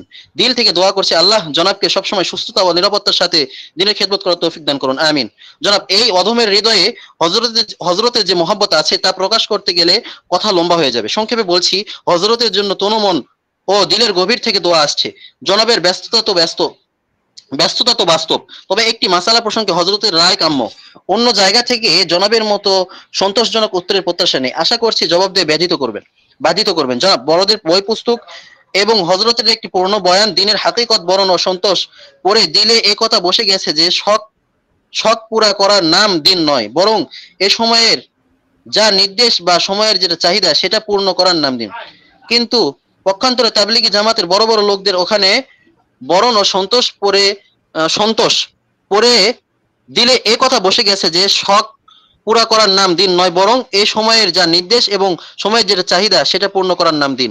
কিন্তু পক্ষান্তরে তাবলিগি জামাতের বড় বড় লোকদের ওখানে দিনের হাকিকত কুরবানির নামে ব্যক্ত করা হয়, যার ফলে সহিহ কর্মপন্থা কোনটি হওয়া উচিত তা নিয়ে দ্বিধায় পড়তে হয়। যেমন আমাদের পাকিস্তানের সাবেক আমির সাহেবের যে সপ্তাহে 3 দিন নির্ধারিত ছিল, সে সপ্তাহে তার শ্বশুর মারা যান। এখন তিনি চিন্তায় ছিলেন কি করবেন। বরণ ও সন্তোষ সামনে রাখলে তো 3 দিনের নেশাব পেছানো যেতে পারতো, যাতে শোকাহতা স্ত্রী স্বামীর সাথে থেকে স্বস্তি লাভ করতে পারে। কিন্তু পাকিস্তানের আমির সাহেব 3 দিনের নেশাবকে প্রাধান্য দিলেন এবং চলে গেলেন। ফেরার পথে চিন্তিত ছিলেন যে স্ত্রী অবশ্যই ক্ষিপ্ত হবেন, কিন্তু স্ত্রীর আশঙ্কার বিপরীত প্রেম বচসলা হয়ে এগিয়ে এলেন এবং বললেন, রাতে আব্বাজিকে স্বপ্নে দেখেছিলাম, কিন্তু বলেছিলেন এই তুমি ওর উপর ক্ষিপ্ত হয়েও না। তার 3 দিনের নেশাবে যাওয়ার কারণে আল্লাহ আমাকে ক্ষমা করে দিয়েছেন। এখন বরণ ও সন্তোষের ওপর ভর করে বের না হলে এই মাগফিরাত বাহানা কিভাবে তৈরি হতো? তাবলিগের বেশিরভাগ মুরব্বী বলে থাকেন স্বাভাবিক চিল্লা এবং সাল লাগানোর কারণে সওয়াব হয়, কিন্তু কুফরের ভূত চূর্ণ হয় না, কারণ তার জন্য কুরবানি শর্ত। ঘরে স্ত্রী অসুস্থ, খেতে ফসল পেকেছে, পকেটে পয়সা নেই, অবস্থা খারাপ, এমন পরিস্থিতিতে বের হলে ব্যাপকভাবে হেদায়েত আসবে। এখন আত্মসমর্পণ ও রেজা বিল কাজা অনুসারে যখন স্ত্রী অসুস্থ তখন তার মনোরঞ্জনের জন্য থাকতে হবে। ফসল পাকলে তা কাটা জরুরি। এখন তার বরণ ও সন্তোষ দেখা হবে নাকি কুরবানি দেখতে হবে। সম্ভবত তাবুকের যুদ্ধের সময় খেজুর একদম পেকে গিয়েছিল, কিন্তু দিনের হাকিকত অনুসারে সাহাবায়ে কেরাম আল্লাহর রাস্তায় বের হয়ে পড়েছিলেন। এক ভদ্রলোক একজন আলেমকে জিজ্ঞেস করলেন, এক ব্যক্তি আল্লাহর রাস্তায় বের হতে চায়, কিন্তু তার বৃদ্ধ পিতা অন্ধ, তার স্ত্রী যুবতী, অথচ আশেপাশের পরিবেশ প্রতিকূল, আবার তার ছোট ছোট বাচ্চা কাচ্চাও আছে। আলেম বললেন, এমন পরিস্থিতিতে যদি লোকটি বের হতে চায় তাহলে সে বড় জালেম সাব্যস্ত হবে। ওই আলেমকে বলা হলো হযরত আবু বকর রাদিয়াল্লাহু হযরত আবু বকর সিদ্দিক যখন হুজুর আকরাম সাল্লাল্লাহু আলাইহি ওয়াসাল্লামের সাথে বের হয়েছিলেন তখন তার ঘরের পরিবেশ এমনই ছিল। এখন বরণ ও সন্তোষ সূত্রটি আমলে নিয়ে বের না হওয়া সঙ্গত মনে হয়, কিন্তু বুজুর্গ বলেছেন যখন এমন হালতে বের হবে তখন কুফুর জাহান চূর্ণ হবে। সেখানে গেলে তোমার এবং ঘরওয়ালাদের এই ইয়াকিন তৈরি হবে যে প্রকৃত হেফাজতকারী রিজিক দাতা হলেন আল্লাহ। কারো কারো কাছে এই কথা শুনেছি যে সাহাবায়ে কেরামের যুগে ইসলামের পূর্ণ প্রকাশ ঘটেছিল না, এজন্য তাদের উপর জিম্মাদারি বেশি ছিল। এখন ইসলামের পূর্ণ প্রকাশ ঘটেছে, এজন্য এখন এমন জিম্মাদারি নেই। উত্তরে তাবলীগ ওয়ালারা বলে থাকেন, যখন দিন থেকে দূরত্ব এবং বেদিনী সে যুগের পর্যায়ে পৌঁছেছে তখন কি ওই হুকুম ফিরে আসবে না? আকাবির আলেম সমাজ বলে থাকেন শরীয়তের মানদণ্ড অনুযায়ী তাবলীগের জন্য বের হওয়া ফরজে কিফায়া, কিন্তু তাবলীগের বুজুর্গরা বলেছেন কিফায়ার অর্থ হচ্ছে ফরজ আদায়ের ক্ষেত্রে কিফায়া যথেষ্ট উদ্যোগ থাকতে হবে। এখন কোটি কোটি মানুষ দিন থেকে দূরে, তাহলে লাখ লাখ বা হাজার হাজার মানুষ তাবলীগের জন্য বের হওয়া কি কিফায়া উদ্যোগ সাব্যস্ত হবে? কোন সাথীর কাছে এই কথাও শুনতে পাই যে এক সফরে হযরত আকদা সাল্লাল্লাহু আলাইহি সাল্লাম রোজা ভেঙে দিয়েছিলেন, কিন্তু তাবলীগী সফর মুলতবি করেননি। অনুরূপ হযরত হানজালা রাদিয়াল্লাহু তাআলা আনহু এর ফরজ গোসলের প্রয়োজন ছিল, সময়ের দাবি ছিল গোসল, কিন্তু তিনি নাপাক দেহে আল্লাহর রাস্তায় বের হওয়াকে প্রাধান্য দিয়েছিলেন। জনাব, আশা করছি আমি আমার প্রশ্ন বেশ স্পষ্ট করতে পেরেছি। এর চেয়ে বাড়িয়ে লেখা মুনাসিব মনে হচ্ছে না। জনাব, আপনার ফকিহ সুলুক, প্রজ্ঞা এবং খোদা প্রদত্ত বুঝ অনুসারে এই বিষয়টি বিস্তারিতভাবে তুলে ধরুন যে কোন সময় যদি তাবলীগ ওয়ালারা দ্বীনের তাকাজা পেশ করেন তখন কোনো না কোনো শরঈ তাকাজা বাধা হলে বরণ ও সন্তোষের ভিত্তিতে সে তাকাজা পূরণ করতে হবে, নাকি সাহাবায়ে কেরামের মতো কুরবানি করে সে তাকাজাগুলো পিছিয়ে দিতে হবে? জনাব, উক্ত প্রশ্নের অধীনে আরেকটি কথা পরোক্ষভাবে জুড়ে দেব, তা হলো কিছু কিছু বিষয়ে আকাবিরে আলেম সমাজ এবং আকাবিরে তাবলীগ ওয়ালাদের মাঝে কিছুটা তফাৎ পরিলক্ষিত হয়। যেমন সাধারণ আলেম সমাজ তাবলীগে বের হওয়াকে ফরজে কিফায়া এবং তাবলীগ ওয়ালারা ফরজে আইন বলে থাকেন। যেমন আজ থেকে আধা শতাব্দী আগে হযরত থানভী রাহিমাহুল্লাহ আল্লাহ ওয়ালাদের সোহবত অবলম্বনকে ফরজে আইন হওয়ার ফতোয়া দিয়েছিলেন, কারণ আল্লাহ ওয়ালাদের সোহবত অবলম্বন না করলে তখন জাহেরে বাতিনের সংশোধন প্রায় অসম্ভব ছিল। এখন এই কথাও বাস্তব সত্য যে আল্লাহর রাস্তায় বের হলে শুধু সাধারণ মানুষের নয়, বরং উলামায়ে কেরামের দ্বীনী হালতের বৈপ্লবিক পরিবর্তন সাধিত হয়। বিষয়টি বাস্তবে প্রত্যক্ষ করেছি এবং অনস্বীকার্য সত্য। কাজেই আবশ্যক বিষয়ের ভূমিকাও আবশ্যক। সূত্র অনুযায়ী যদি তাবলীগে যাওয়াকে ফরজে আইন বলা হয়, তাহলে শরীয়তের মানদণ্ডে বিষয়টি কেমন হবে? জবাব: মুকাররম ও মুহতারাম, আসসালামু আলাইকুম ওয়া রাহমাতুল্লাহি ওয়া বারাকাতুহু। আপনার মূল্যবান পত্র পেয়েছি। আপনি অদমের জন্য যেরকম দোয়া করেন, কোন ভাষায় আমি তার শুকর আদায় করব? কোন ভাষায় আমি তার শুকর আদায় করব? আল্লাহ তাআলার জন্য দুনিয়া ও আখিরাতের উত্তম বদলা দান করুন, আমিন। আল্লাহ তাআলা এর জন্য দুনিয়া ও আখিরাতে উত্তম বদলা দান করুন। আপনি তাবলিগি জামাত সম্পর্কে যেসব কথা জিজ্ঞেস করেছেন, সেগুলো সম্পর্কে আমি কয়েকটি মৌলিক কথা তুলে ধরব। আল্লাহ সেগুলোকে স্বস্তির উপায় বানিয়ে দিন। এক, যখন জিহাদ ফরজে আইন হয়ে যায়, তখন সেটা একটা ইমার্জেন্সি পরিস্থিতি হয়। তখন ব্যবসাও জায়েজ হয় না, পরিবার পরিজনের হক বিবেচনাও রাখাও ওরকম দায়িত্ব হিসেবে থাকে না, যেমনটা নিরাপদ অবস্থায় থাকে। সে সময় জিহাদের প্রতিকূল বা প্রতিবন্ধক হতে পারে এমন কোনো কাজ করাও জায়েজ হয় না। আপনি সাহাবায়ে কেরামের যুগে যেসব উদাহরণ দিয়েছেন, সেগুলো সবাই ওই রকম পরিস্থিতির সাথে সংশ্লিষ্ট।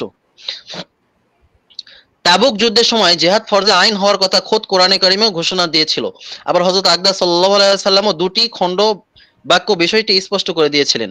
এজন্য পরিপক্ক খেদ বা পরিবারের বিষয় ওই ফরজ আদায়ের ক্ষেত্রে প্রতিবন্ধক হতে পারে না। তারপরও হযরত আলী রাদিয়াল্লাহু তাআলা আনহু এর মতো জানবা সাহাবীকে মদিনায় অবস্থান করে কমজোরদের দেখাশোনা করার জন্য হুকুম দিয়েছিলেন। হযরত আলী রাদিয়াল্লাহু তাআলা আনহু এর তো জিহাদের ফজিলত লাভ করার খায়েশ ছিল, কিন্তু হযরতের নির্দেশের কারণে বরণ ও সন্তোষের ভিত্তিতে মদিনায় থেকে গিয়েছিলেন এবং কমজোরদের দেখাশোনা করেছিলেন। হযরত হানজালার ঘটনাও এমন সময় ঘটেছিল যখন দুশমন হামলা করে বসেছিল এবং জিহাদ ফরজে আইন হয়ে দাঁড়িয়েছিল। হযরত সিদ্দিক আকবর রাদিয়াল্লাহু তাআলা আনহু এরও হুজুর আকরাম সাল্লাল্লাহু আলাইহি সাল্লামের সাথে হিজরত করা ফরজ হয়ে গিয়েছিল। তিনি সে ফরজই আদায় করেছিলেন। অন্যথায় তিনি সাধারণ অবস্থায় পিতামাতার খেদমতকে জিহাদের উপর প্রাধান্য দিয়েছেন এবং এমন সব সাহাবীকে ফিরিয়ে দিয়েছেন যারা পিতামাতাকে কাঁদিয়ে আসতেন। যদি 3 দিনের নেসাব বা চিল্লার জন্য যাওয়াকে এমন পর্যায়ে ফরজে আইন সাব্যস্ত করা হয় যে পর্যায়ে ব্যাপকভাবে জিহাদ ফরজ হয়, তাহলে এর অর্থ দাঁড়াবে এই: ব্যবসা, শিল্প, ক্ষেত খামার কিছুই জায়েজ হবে না, বরং সবসময় প্রত্যেক ব্যক্তির তাবলীগে সফরেই থাকতে হবে। যেমন জিহাদ ফরজ হলে আর কোনো কাজ করা জায়েজ হয় না। প্রশ্ন হলো, যদি 3 দিনের নেসাব বা চিল্লা দেওয়া ফরজ হয়, তাহলে তার সীমা কত দূর? কয়টা কয়টা তিন কয়টা 3 দিন নেসাব, 3 দিনা নেসাব এবং কয়টা চিল্লা দিলে এই ফরজে আইন আদায় হয়ে যাবে? প্রথম কথা হচ্ছে, এই নির্ধারণ কিসের ভিত্তিতে করা হলো? কোরআন ও হাদিসের কোনো হুকুমে এটা নির্ধারণ করে দিয়েছে? দ্বিতীয় কথা হচ্ছে, 3 দিনের নেসাব আদায় করার পর লোকটি যখন পুরো মাস ব্যবসা বাণিজ্য বা ক্ষেত খামারে লিপ্ত থাকবে, তখন কি তাবলীগে সফরে ফরজে আইন থাকবে না? যদি না থাকে, তাহলে ফরজে আইন গেল কোথায়? আর যদি থাকে, তাহলে ব্যবসা বাণিজ্য এবং জীবিকা উপার্জন জায়েজ হবে কিভাবে? 2, আপনি লিখেছেন এক সফরে হযরত আকদাস সাল্লাল্লাহু আলাইহি ওয়াসাল্লাম রোজা ভাঙিয়ে দিয়েছিলেন, কিন্তু সফর ক্ষান্ত দেননি। প্রথম কথা হচ্ছে, এটা তো তাবলীগী সফর ছিল না, ছিল ফাতহে মক্কার জিহাদের সফর। দ্বিতীয় কথা হচ্ছে, বেশি কষ্টের কারণে রোজা ভাঙিয়ে দেওয়া হয়েছিল। সফর ক্ষান্ত করার কোনো কারণ ছিল না, গরম ছিল অতিরিক্ত। কিন্তু শুধু এতটুকুর জন্য জিহাদ ছেড়ে দেওয়া জরুরি ছিল না, কারণ এই কষ্টের কারণে সর্বোচ্চ নিজের জানের উপর প্রভাব পড়েছিল, কারো হক বা মাল নষ্ট হচ্ছিল না। 3, আপনি ফরজে কেফায়ের যে ব্যাখ্যা দিয়েছেন, যদি কেফায়ের ব্যাখ্যা এমনই হয়, তাহলে পুরো ইসলামের ইতিহাসে জিহাদ কখনো ফরজে কেফায়া হওয়া উচিত ছিল না, কারণ অমুসলমানদের সংখ্যা সব যুগে মুসলমানদের 3 গুণের বেশি রয়েছে। কোটি কোটি মানুষ সব যুগে দিন থেকে দূরে রয়েছে। এজন্য যখন ফুকাহায়ে কেরাম জিহাদকে ফরজে কিফায়া সাব্যস্ত করেছেন, তখন কি দুনিয়ার বেশিরভাগ মুসলমান হয়ে গিয়েছিল? যখন হযরত আকদাস সাল্লাল্লাহু আলাইহি ওয়াসাল্লাম দুনিয়া থেকে তাশরিফ নিয়ে যান, তখন সাহাবায়ে কেরামের সংখ্যা বলা হয় যে 1,24,000 ছিল, যা ছিল সে সময়ের দুনিয়ার একেবারে ক্ষুদে একটি অংশ। তাই বলে কি হযরত সাল্লাল্লাহু আলাইহি ওয়াসাল্লাম তাবলীগী সফরকে ফরজে আইন সাব্যস্ত করে কখনো সাহাবায়ে কেরামকে সমস্ত হক বরবাদ করে অন্য শহর এবং অন্য দেশে যেতে বলেছেন? আসল বিষয় ফরজে কেফায়ার ব্যাখ্যা হচ্ছে, যদি মুসলমানদের উল্লেখযোগ্য একটি জামাত কাজটি আঞ্জাম দেয়, তাহলে তাদের এই আমল অন্যদের ফরজ আদায়ের জন্য যথেষ্ট হয়ে যাবে। তাসলিম ও রেজা, বরণ ও সন্তোষ এবং কুরবানির মধ্যেও কোনো বিরোধ নেই। আল্লাহ তাআলার হুকুমের আনুগত্য কুরবানি দাবি করে। কখনো এই কুরবানি জানের হয়, কখনো এই কুরবানি মালের হয়, কখনো খায়েশাতের। যখন হযরত আকদাস সাল্লাল্লাহু আলাইহি ওয়াসাল্লাম হযরত আলীকে তাবুক যাওয়া থেকে বিরত রাখলেন এবং আলী আনুগত্য মাথা নত করে দিলেন, তখন এটা তাসলিম ও রেজাও ছিল এবং খায়েশাতের কুরবানিও ছিল। যখন হুজুর সাল্লাল্লাহু আলাইহি ওয়াসাল্লাম হযরত হুযায়ফা ইবনে ইয়ামানকে বদরের যুদ্ধে অংশগ্রহণ থেকে বারণ করলেন এবং তিনি আনুগত্য করলেন, তখন এটাও খায়েশের কুরবানি ছিল। যখন জিহাদ ফরজে আইন হয়ে যায়, তখন জান, মাল এবং দুনিয়ার খায়েশাতের কুরবানি দিতে হয়। আর যখন জিহাদ ফরজে কিফায়া হয় এবং মানুষের জন্য যাওয়া জায়েজ হয়, তখনও সে এই বস্তুগুলো কুরবানি করে, কিন্তু যতক্ষণ পর্যন্ত ফরজে আইন না হবে ততক্ষণ পর্যন্ত এই কুরবানি নিজের সত্তায় সীমাবদ্ধ থাকতে হবে, অন্য হকদারের হকের কুরবানি করা যাবে না। হ্যাঁ, যদি হকদারগণ তাদের হক সমূহ আপন খুশিতে ছেড়ে দেয় তাহলে এটা তাদের জন্য সওয়াবের কারণ হবে, এবং এমন পরিস্থিতিতে জিহাদ বা দাওয়াতের কাজে শরীক হওয়া বিশাল সওয়াবের উৎস হবে। আপনি যে বুজুর্গের উদাহরণ দিয়েছেন যে তার শ্বশুর মারা গিয়েছিল, তারপরও তিনি 3 দিনের নেশাবে গিয়েছিলেন, তার বিষয়ে বলবো যদি তার চলে যাওয়ার কারণে অসহনীয় কষ্ট না হয়ে থাকে তাহলে তার এই আমল নাজায়েজ ছিল না। তবে উত্তম হওয়ার ব্যাপারে মতামত বিভিন্ন রকম হতে পারে, আর স্বপ্ন কোনো শরীয়ী প্রমাণ নয় যা দিয়ে কোনো শরীয়ী হুকুমের উপর দলিল পেশ করা যেতে পারে। তাবলীগের উদ্দেশ্যে বের হওয়ার জন্য সবসময় যে সাহাবায়ে কেরামের জিহাদের ঘটনাবলী দিয়ে দলিল পেশ করা হয়, অথচ বাস্তবিক জিহাদের ক্ষেত্রে হাবভাব এমন যে জিহাদ কোনো শরীয়ী হুকুমই নয়, বরং জিহাদকে কার্যত মনসুখ সাব্যস্ত করা হয় এবং কখনো কখনো বিরোধিতাও করা হয়। এই বিষয়টি এমন কেন, তাই অধমের ক্ষুদ্র জ্ঞানের উপলব্ধির ঊর্ধ্বে। 6, উল্লেখিত আরজের এই মতলব নয় যে আমি তাবলীগী জামাতের বিরোধী বা আমি তাবলীগের কাজকে গুরুত্ব দিই না। বাস্তব সত্য হচ্ছে তাবলীগের কাজ অত্যন্ত গুরুত্বপূর্ণ। বিশেষত তাবলীগী জামাত আল্লাহর ফজলে সামগ্রিকভাবে বড় প্রশংসার যোগ্য কাজ করেছে। উম্মত এর মাধ্যমে অনেক উপকার পেয়েছে, কিন্তু কোনো কাজের গুরুত্ব বোঝানোর জন্য জরুরি নয় যে তাকে যে কোনো মূল্যে ফরজে আইন সাব্যস্ত করতে হবে। দ্বিতীয়ত, যেখানে তাবলীগী জামাতের সাহায্য সহযোগিতা করা জরুরি সেখানে কিছু বাড়াবাড়িমূলক কাজ সংশোধন করাও জরুরি, যেগুলো নতুন যোগ দেওয়া বা সীমা বিচারের ব্যর্থদের সংগঠিত হয়ে থাকে। এখন কোন কোন ক্ষেত্রে শরীয়ী হুকুম আহকামের হেরফের হওয়ার পর্যায়ে পর্যন্ত পৌঁছে যাচ্ছে। আল্লাহ আমাদেরকে তার দ্বীনে সহিহ অনুসারে আমল করার তৌফিক দান করুন, আমিন। ওয়াসসালাম। নারী সমাজে তাবলীগী ইজতিমায় শরীক হওয়ার হুকুম। সওয়াল, যেভাবে পুরুষগণ মসজিদে তাবলীগ করেন তেমনি নারী মুবাল্লিগাও আছে। তারা মহল্লার মেয়েদেরকে দাওয়াত দিয়ে থাকে। তাদের পক্ষ থেকে পুরুষ লোক মসজিদে এলান করে দেয় যে অমুক জায়গায় মেয়েদের ইজতেমা হবে, আপনারা আপনাদের মা বোনকে সেখানে পৌঁছে দেবেন। মেয়েদের এরকম ইজতেমার জন্য গায়রে মাহরামের বাড়িতে যাওয়া কি জায়েজ? জবাব, যদি নারী সমাজ পর্দার ইহতিমাম করে এ জাতীয় ইজতেমায় শরীক হয় তাহলে জায়েজ, বরং বর্তমান পরিস্থিতিতে এরকম ইজতেমায় নারী সমাজে শরীক হওয়া উপকারী। আল্লাহু সুবহানাহু আলাম। যে নিজে দ্বীনের পাবন্দ নয় সে তাবলীগ করতে পারবে কিনা? সওয়াল, এক ব্যক্তি দ্বীনের পাবন্দ নয় কিন্তু সে তাবলীগ করে, সে কি এমনটা করতে পারে? জবাব, করতে পারে, কিন্তু নিজেরও পুরোপুরি দ্বীনের পাবন্দি করার চেষ্টা করা ওয়াজিব। আল্লাহু সুবহানাহু আলাম।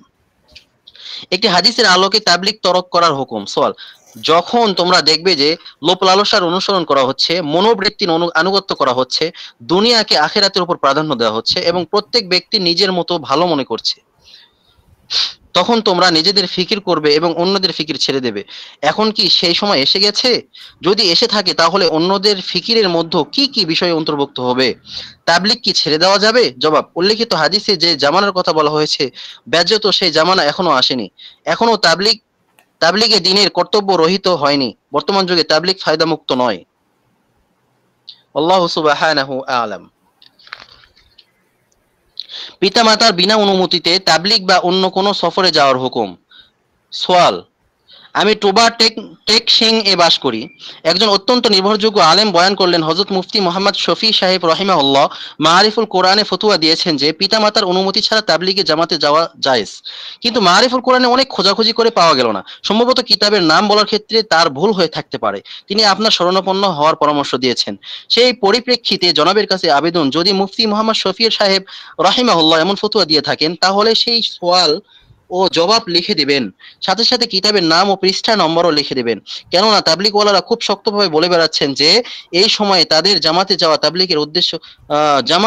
তাবলীগের উদ্দেশ্য নয়, বরং এজন্য যে মুসলমানদের হারানো সম্পদ যাকে দাওয়াত ইলাল্লাহ বলে তা যেন পুনরুদ্ধার হয় এবং প্রত্যেক মুসলমান হুজুর সাল্লাল্লাহু আলাইহি ওয়াসাল্লামের পেরেশানি ও জজবাকে যেন নিজের পেরেশানি ও জজবা বানায়।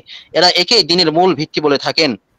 আর এই কথা বলেন যে এমনটি না হওয়ার কারণেই আজ সর্বত্র আল্লাহর হুকুম আহকাম লঙ্ঘিত হচ্ছে এবং পয়মাল হচ্ছে সুন্নাত সমূহ। এরা এই কথাও বলে থাকেন বর্তমান পরিস্থিতিতে কোনো ব্যক্তির জন্য পিতামাতা এবং স্ত্রী পুত্রের হকের কারণে ঘরে বসে থাকা জায়েজ নয়। এরা এদের দাবির পক্ষে দলিল দিয়ে থাকেন সকল সাহাবায়ে কেরাম যে তাদের পিতামাতা এবং স্ত্রী পুত্রকে অভাবের মধ্যে রেখে ঘর থেকে বের হলেন, তারা কি ভুল করেছিলেন? এই প্রসঙ্গে এরা অনেক ঘটনাবলী শুনিয়ে থাকেন। এমনকি এরা এ পর্যন্ত বলে থাকেন যে নাউজুবিল্লাহ, হুজুর সাল্লাল্লাহু আলাইহি ওয়াসাল্লাম কি তাদেরকে ভুল হুকুম করেছিলেন? এই ধারাবাহিকতায় কোরআনের অনেক আয়াতও পেশ করে থাকেন, যেমন কুনতুম খায়রা উম্মাতিন উখরিজাত লিন-নাস ইনফিরু খিফাফান ওয়া সিকালা কুল ইন কানা আবাউকুম ওয়া আবনাউকুম ওয়া ইখওয়ানুকুম আমার মতো ব্যক্তিরা তাদের ভরপুর দলিলাদির কাছে নীরব হয়ে যায়। কয়েকদিন আগে এক ভদ্রলোক বয়ান করলেন, মুসলমানের দাওয়াত না দেওয়া পুরো মানব সভ্যতার উপর জুলুম। কথার মতলব এই যে যেসব বস্তুর কারণে এরা দাওয়াত দিতে পিছপা হবে সেগুলো জুলুম সাব্যস্ত হবে। মেহরবানি করে বিষয়টি খোলাসা করে দিন। কথাও জানাবেন যে যদি এই কাজ করা হক হয় তাহলে কোন পর্যায় পর্যন্ত, অর্থাৎ নফলের গণ্ডিতে, নাকি সুন্নতের অথবা ওয়াজিবের, নাকি বর্তমান পরিস্থিতিতে সমস্ত ফরজের ওপর এটা সবচেয়ে বড় ফরজ? জবাব: ওয়ালিদ মাজিদ হযরত মাওলানা মুফতি মুহাম্মদ শফি রাহিমাহুল্লাহ এর এরকম নিঃশর্ত কোনো ফতোয়ার কথা অধমের জানা নেই। অবশ্য মাসালা এরকম যে যদি পিতামাতা দরিদ্র হন, বেটা সফরে গেলে তাদের খরচপত্রের ব্যবস্থা হবে না, অথবা যদি তারা দুর্বল এবং অসুস্থ হন, বরং তাদের খেদমত ও দেখাশোনার কেউ না থাকে এবং অসুস্থ হন এবং তাদের খেদমত ও দেখাশোনার কেউ না থাকে, তাহলে তাদের বিনা অনুমতিতে এবং মর্জির খেলাফ কোনো সফরে যাওয়া জায়েজ নয়। চাই সে সফর তাবলীগের হোক বা ইলম হাসিলের হোক অথবা হজ উমরার হোক, কিন্তু যদি তাদের খরচের ব্যবস্থা থাকে এবং দেখাশোনা করার লোকও থাকে, তাহলে ফুকাহায়ে কেরাম এমন সফরের অনুমতি দিয়েছেন যাতে প্রাণহানির প্রবল সম্ভাবনা নেই। এমন পরিস্থিতিতে যদি কেউ পিতামাতার অনুমতি ছাড়াও তাবলীগে সফরে চলে যায় তাহলে ইনশাআল্লাহ গুনাহ হবে না। তবে সফর যদি এমন ভয়ানক হয় যে প্রাণহানির আশঙ্কা আছে, যেমন ব্যাপক নির্দেশ না থাকা শর্তে জিহাদ অথবা প্রচন্ড গরম বা শীতের মধ্যে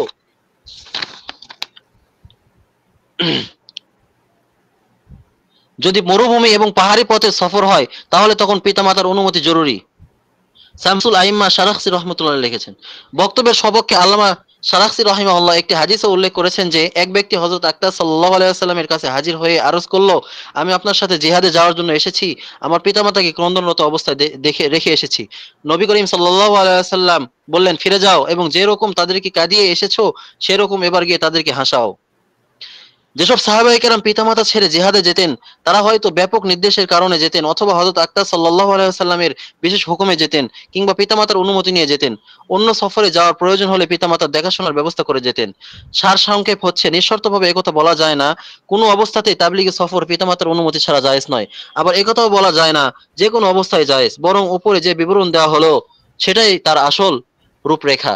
হাকিমুল উম্মত হযরত আশরাফ আলী থানভী কুদ্দিসা সিররুহু পিতামাতার হক প্রসঙ্গে এই বিবরণে লিখেছেন, আল্লাহু সুবহানাহু ওয়া আলাম। তাবলীগে সময় লাগানোর সাথে সাথে হুকুকুল ইবাদ আদায় করা আবশ্যক। সওয়াল: শরীয়তের দৃষ্টিতে তাবলীগে জামাতে সময় লাগানো কেমন?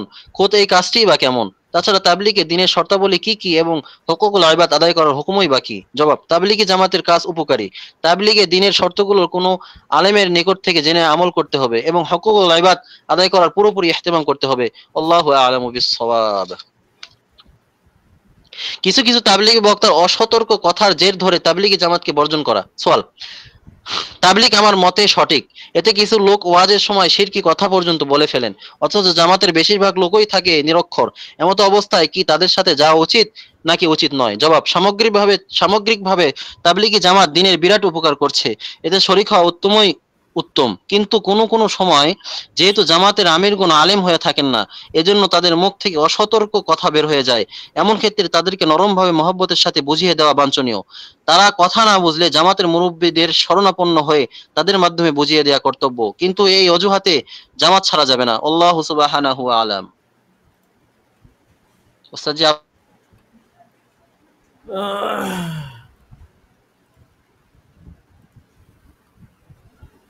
জি, একটা অধ্যায় তো শেষ হয়েছে, তো সামনের অধ্যায় আছে, আমি একটু দেখতেছি। তাসাউফ, কাশফ এবং খাপ প্রসঙ্গ। এখানেও জরুরি কিছু বিষয় আছে। ঠিক আছে, কিছু কিছু বিষয় জরুরি আর কি। আচ্ছা দেখি এটা কত পৃষ্ঠা। 1 2 3 4 5 6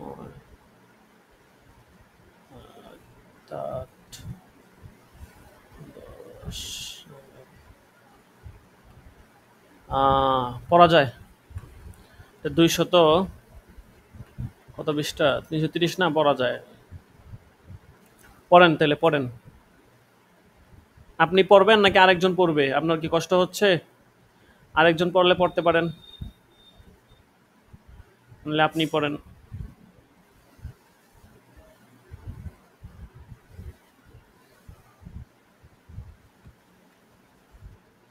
কিতাবুত তাসাউফ ওয়াল কাশফি ওয়াল ইলহাম ওয়ার রুইয়া।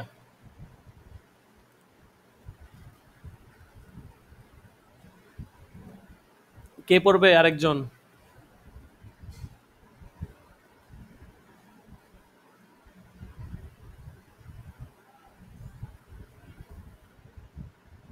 আচ্ছা পড়েন, আপনি পড়েন, অল্প একটু আছে, শেষ করে ফেলেন, আরেকদিন আরেকজন পড়বে।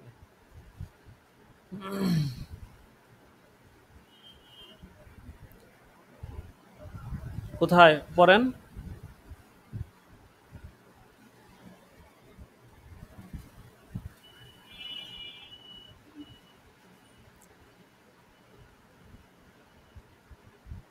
কি হলো, পড়তেছেন না?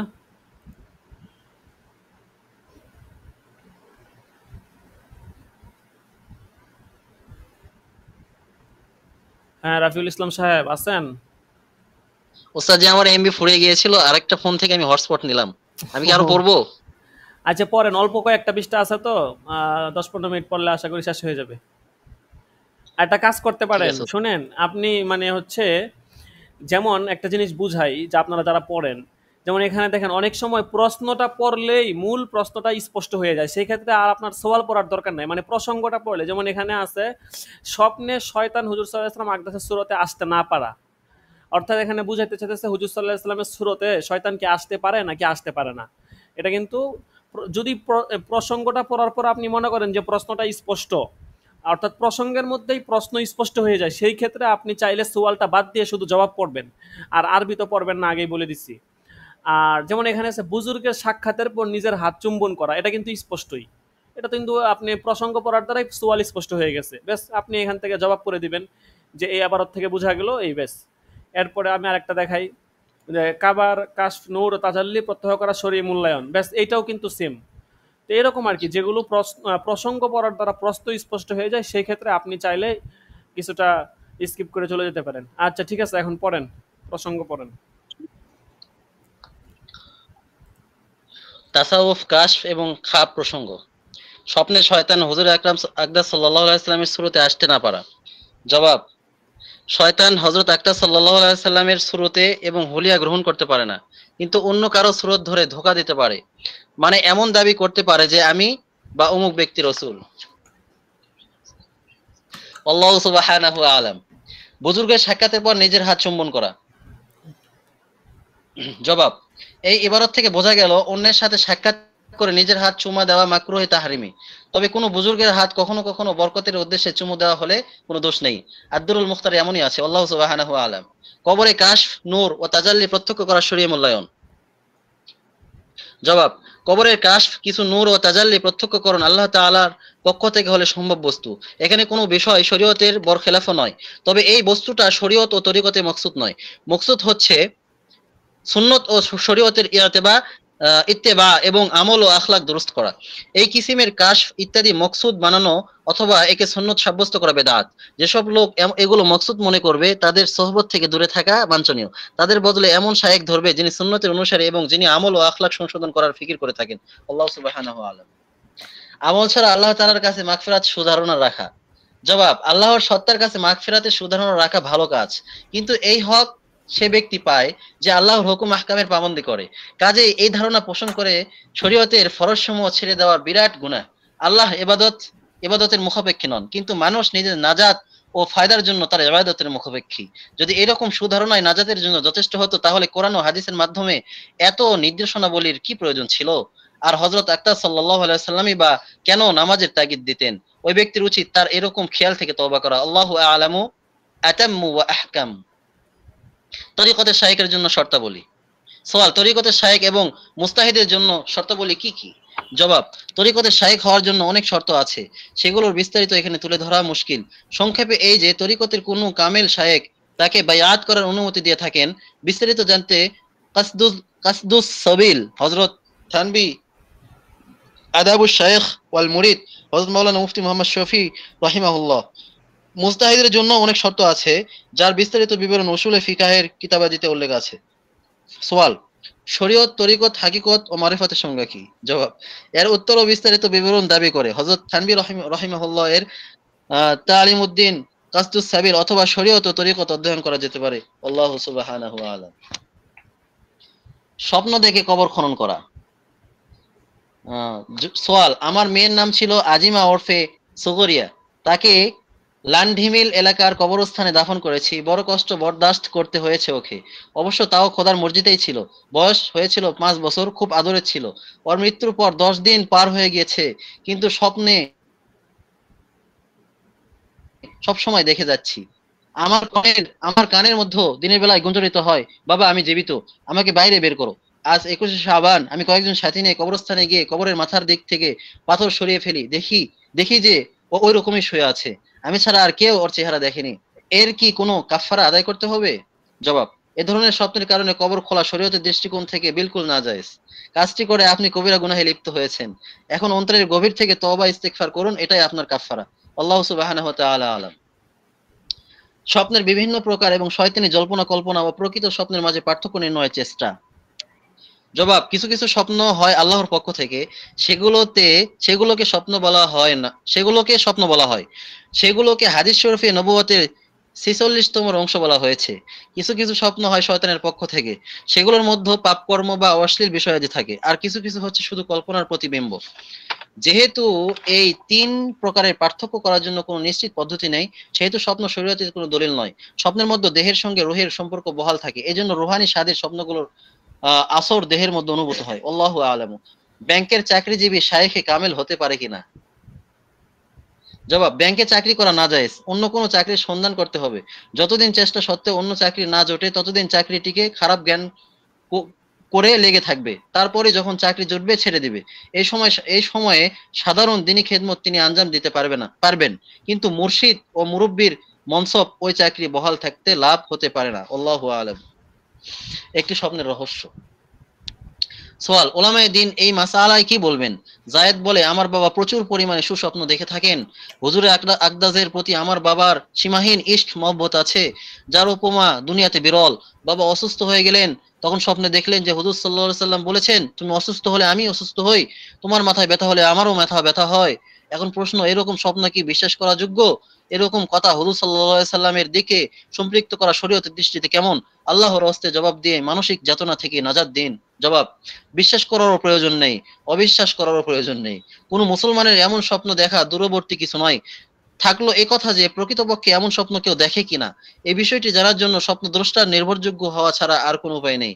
তিনি যদি নির্ভরযোগ্য হয়ে থাকেন তাহলে বিশ্বাস করা যেতে পারে। এটা তো এমন কোনো মাসালা নয় যার উপর ঈমান আনার প্রয়োজন আছে। এজন্য কেউ যদি এটা বিশ্বাস না করে, তাহলে তাকে তিরস্কারের পাত্র বানানো যাবে না। আল্লাহু আলামু। কুতুব কুতুব কুতুব আবদালের হাকিকত। দুনিয়াতে 4জন কুতুব থাকা প্রসঙ্গ। সোয়াল, কিছু কিছু লোক বলে থাকেন পৃথিবীর কুতুব 4জন। তারা জমিনের 4টি সমান অংশে অবস্থান করেন। এই নিয়মে চলতে থাকে। এই কুতুবগণ জমিনে হেফাজত করে থাকেন। এই কথাগুলো সহিহ? জবাব, কুতুব আবদাল তাকভিন সম্পর্কিত পরিভাষা, যেগুলোর হাকিকত আল্লাহ তাআলাই জানেন। তাকভিন, কোরআন হাদিসেও এগুলোর বিস্তারিত বিবরণ উল্লেখ নেই। তবে এগুলোর সম্পর্কে সুফিয়ানে কেরাম এবং বুজুর্গানে দ্বীনের আধ্যাত্ম দৃষ্টি এবং অভিজ্ঞতা আছে, যেগুলো অস্বীকারও করা যায় না। তবে দিনের কোনো মাসালার উপর আমল করার জন্য বা কোনো আকীদা এই পরিভাষা গুলো জানবার উপর মওকুফ নয়। আল্লাহু আ'লাম। কদরিয়া তরিকার অনুসারীদের মধ্যে শায়েখ আব্দুল কাদের জিলানীর রুহের অনুপ্রবেশ আকীদা। সোয়াল, হযরত আব্দুল কাদের জিলানী রাহিমাহুল্লাহ এর রূহ কি কাদরিয়া তরিকার লোকজনের ভিতরে প্রবেশ করে কথা বলতে পারে? যদি না পারে, তাহলে এরকম কথা যে বলে এবং এরকম আকীদা লালন করে তার হুকুম কি? জবাব, অনুপ্রবেশের এরকম আকীদা অকাট্য রূপে ইসলামের বরখেলাফ। এরকম আকীদা লালনকারী পথভ্রষ্ট। আল্লাহু আ'লাম। উস্তাদ জি, আরো কি পড়বো?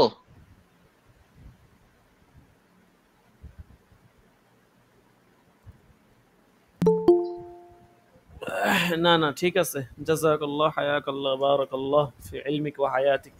শুকরান জাযীলান। আচ্ছা, ঠিক আছে। অবশ্যই আরেকদিন ইনশাআল্লাহ আরেকজন প্রস্তুত থাকবে। তবে আমি সম্ভাব্য নাম বলে দিচ্ছি কে পড়বে। কে পড়বে? 36 নাম্বার দাখেলা আবু ইউসুফ মাহমুদ। তারপরে উম,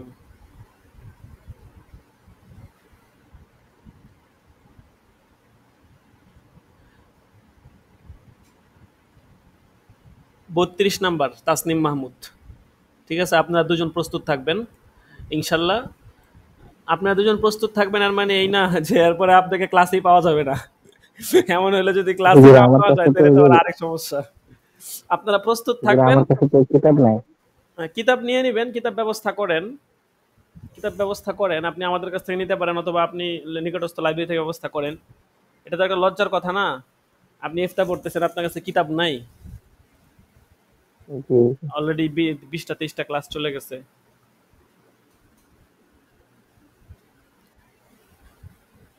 আমার কাছে কিতাব না থাকার কারণে আমি পড়তে পারি না, আর হুজুর আমি পড়তাম। আপনি আমাকে ক্লাসের পরে নক দিয়েন। জি জি জি। আচ্ছা, যাই হোক, তো যাদের নাম বলছি তারা ছাড়াও বাকিরা যে নাম, বাকিরা প্রস্তুত থাকবেন না এমন, সবাই প্রস্তুত থাকবেন, বাকি আপনারা বিশেষভাবে প্রস্তুত থাকবেন আর কি। আচ্ছা, হাজিরা ডাকা হবে, আমরা হাজিরা দিয়ে দিব। আর আচ্ছা, হাজিরাটা ডেকে নেই, তারপরে বাকি কথা বলতেছি।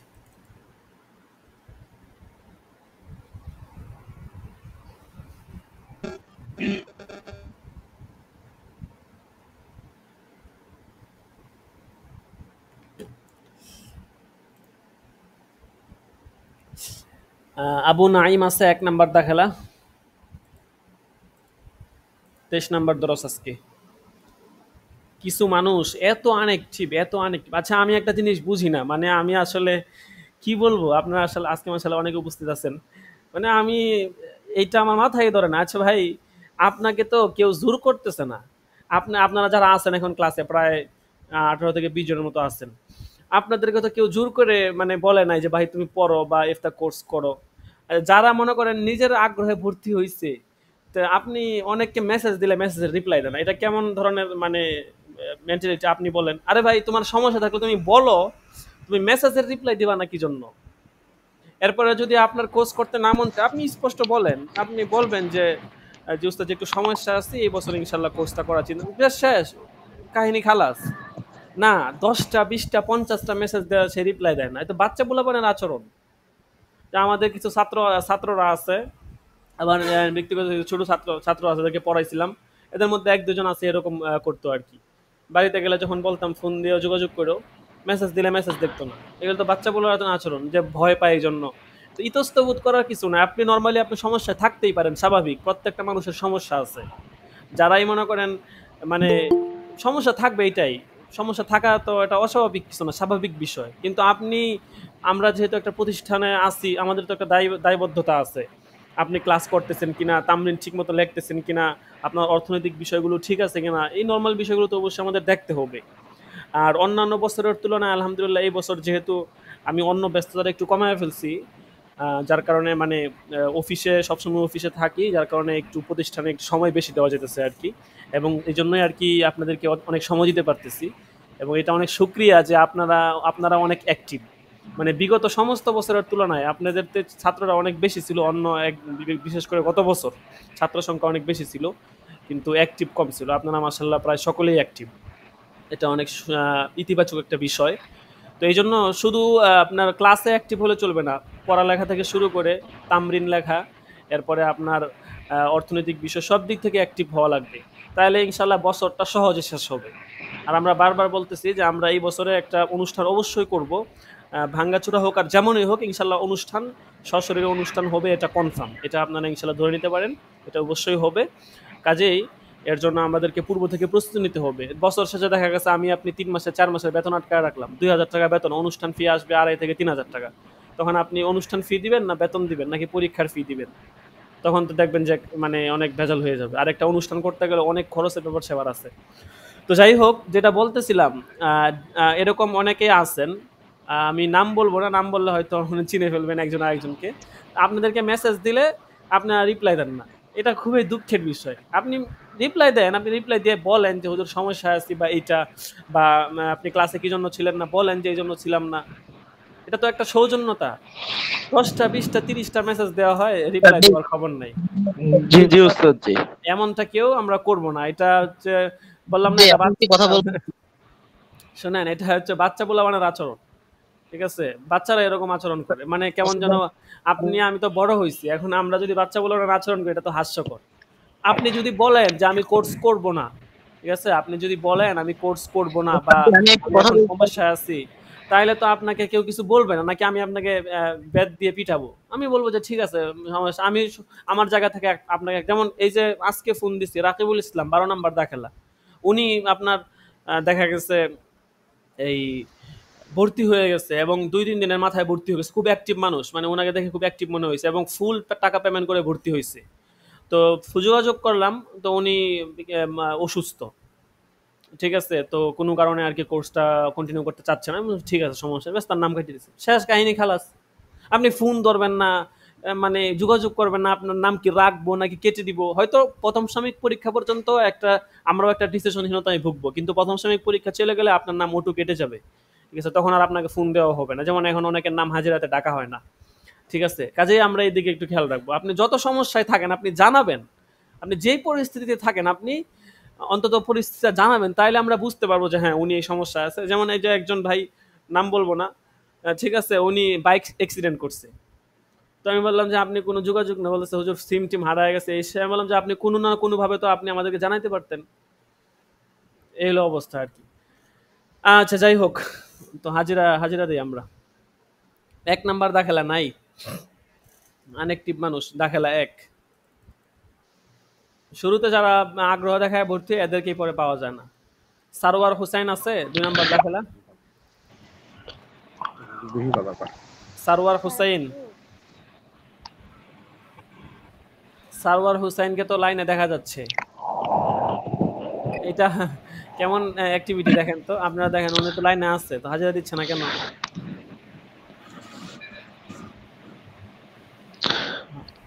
হয়তো গুগল মিট অন করে অন্য মনস্ক আর কি, কি করার গাইন দিয়ে দিই। তারপরে ওয়াস করুনি 5 দাখেলা।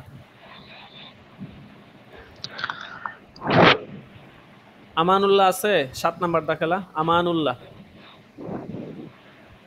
7 নাম্বার দেখেন, আমানুল্লাহ। 10 নাম্বার দাখেলা, 8 নাম্বার দাখেলা আমানুল্লাহ নাই, আমানুল্লাহ নাই না। আচ্ছা 10 নাম্বার আছে মুস্তাহিদ আল আদনান। 11 নাম্বার খুরশেদ আলম। লাব্বাইক। গত ক্লাসে কি ছিলেন না? লাব্বাইক ওস্তাদ। গত ক্লাসে ছিলেন না? গত ক্লাসে ছিলাম, শেষের দিকে গত ক্লাসে ছিলাম ওস্তাদ, কিন্তু শেষে নেট ছিল না, মানে কারেন্ট চলে গেছিল। জানাবেন তো, জানাইতে হবে। আচ্ছা ওর তারপরে 13 নাম্বার দাখেলা পরে আপনাকে আবু ইউসুফ 13 নাম্বার দাখেলা। লাব্বাইক ওস্তাদ জাসি। 14 নাম্বার দাখেলা শাহাদাত হোসেন।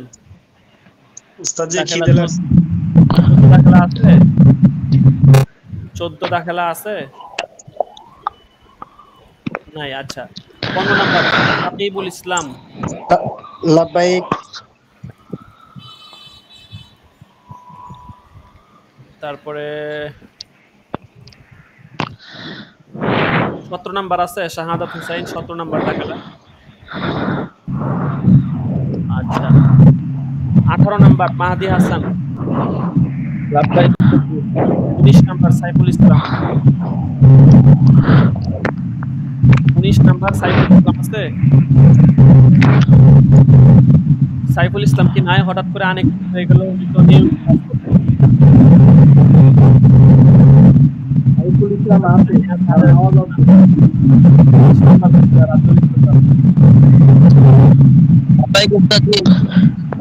21 নাম্বার আপনি দুই ক্লাসে কি ছিলেন না? দেখা যেতেছে বাড়িতে ছিলাম তো এর জন্য নেট পায় না, একটু সমস্যা ছিলাম। আচ্ছা 23 নাম্বার দাখেলা। 22 নাম্বার দাখেলা আলী হুসাইন। আচ্ছা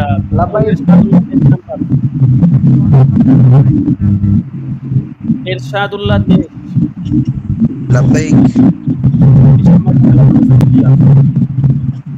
লাব্বাইক ওস্তাদ জি। আবু বকর সিদ্দিক। 30 নাম্বার দাখেলা ওয়াইসুল করনি। আল আমিন আছে 29 নাম্বার দাখেলা আল আমিন। উস্তাদজি 24 নাম্বার হাজিরা দাখিল নেই।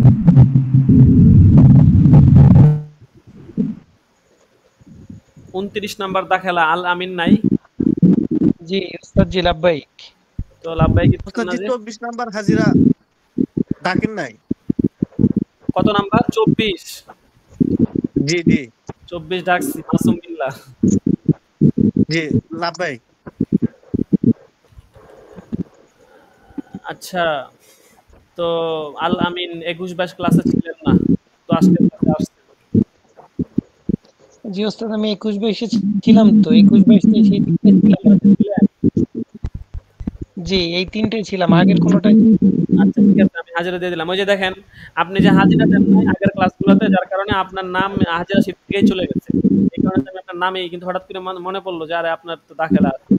যে হাজিরাতে যাদের দেখা গেছে বরাবর গাইড করছে আমরা ওদের নামগুলোকে দিতেছি আর কি। যাই হোক, আপনার নিবন্ধন নাম্বারটা পরে দেখতে হবে। আচ্ছা ঠিক আছে, তারপরে 30 নাম্বার দাখিলা ওয়াইসুল করনি আছে। 30 নাম্বার দাখিলা। 32 নাম্বার তাসনিম মাহমুদ। লাব্বাইক হুজুর আছি। জি 33 নাম্বার তুফাইল আহমদ। তুফাইল আহমদ। উস্তাদজি তুফাইল আহমদ ছিল লাইনে ছিল না, বাচ্চাই বন্ধ হয়ে গেছে। আচ্ছা ঠিক আছে। ইউসুফ মাহমুদ আছে 36 নাম্বার। জি জি 33 আর 36 সবসময় থাকে।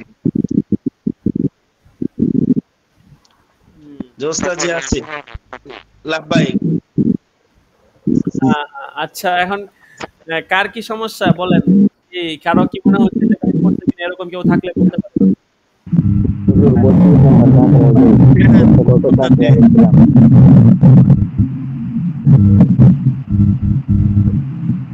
হুজুর 32 নাম্বার দাখিলা গত ক্লাসে ছিলাম।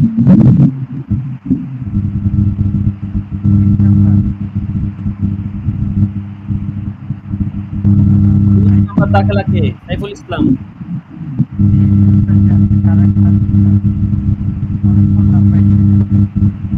19 নাম্বার দাখিলা সাইফুল ইসলাম।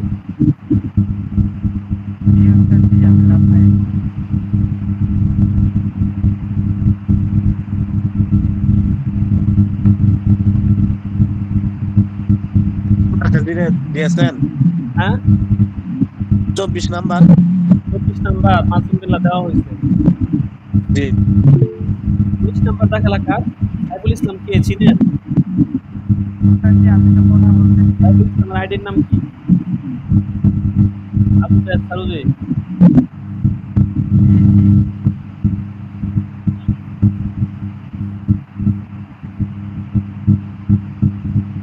আচ্ছা আপনি 19, আপনার আওয়াজ তো আমি শুনতে পাচ্ছি না। 19 নাম্বার দাখিলা আপনার কোনো আওয়াজ শোনা যাচ্ছে না। আপনি মাইকটা আনমিউট করে মিউট করে মনে হয় আপনি লাব্বাইক দিতেছেন, যার কারণে আপনার লাব্বাইক শোনা যাচ্ছে না। মাইকের মধ্যে একটা অপশন আছে, ওটা আনমিউট করে তারপরে আপনি কথা বলেন। আপনার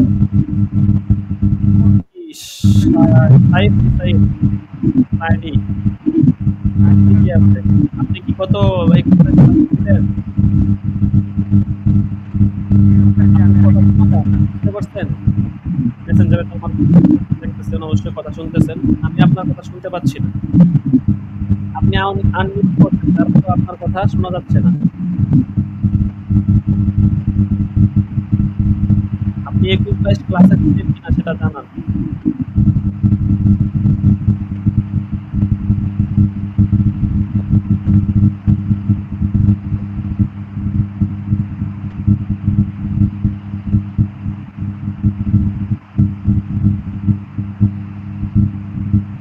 আপনি কি 21-22 ক্লাসে ছিলেন? আগে ছিলেন না? আচ্ছা ঠিক আছে, আগে দুইটা গাইড থাকবো। 23 নাম্বারটা হাজিরা দিয়ে দিন। আচ্ছা ঠিক আছে, তো আজকে ভালো থাকবেন ইনশাআল্লাহ। অনেক সময় ক্লাস হলো। আর তামরিন সম্পর্কে যারা নতুন, এই যে আপনার আওয়াজটা বুঝছেন আসতেছে না, গ্যারগ্যার হচ্ছে। আর মনে হয় আপনার এখানে মানে মাইক্রোফোনে কোনো সমস্যা আছে। মানে আপনার ফোনের মাইক্রোফোনে, মানে আমার কথাটা আপনার ফোনের মাইক্রোফোনে ক্যাপচার করে আপনি বুঝতে পারছেন। বুঝতে বুঝতে পারছেন?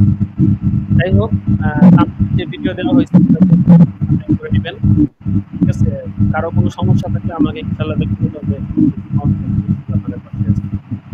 ঠিক আছে, ভালো থাকবেন সকলে। আজকে এতক্ষণ ধরে আমাদের সাথে থাকার জন্য জাযাকুমুল্লাহ, হায়াকুমুল্লাহ। আসসালামু আলাইকুম। আসসালামু আলাইকুম ওয়া রাহমাতুল্লাহি ওয়া বারাকাতুহু।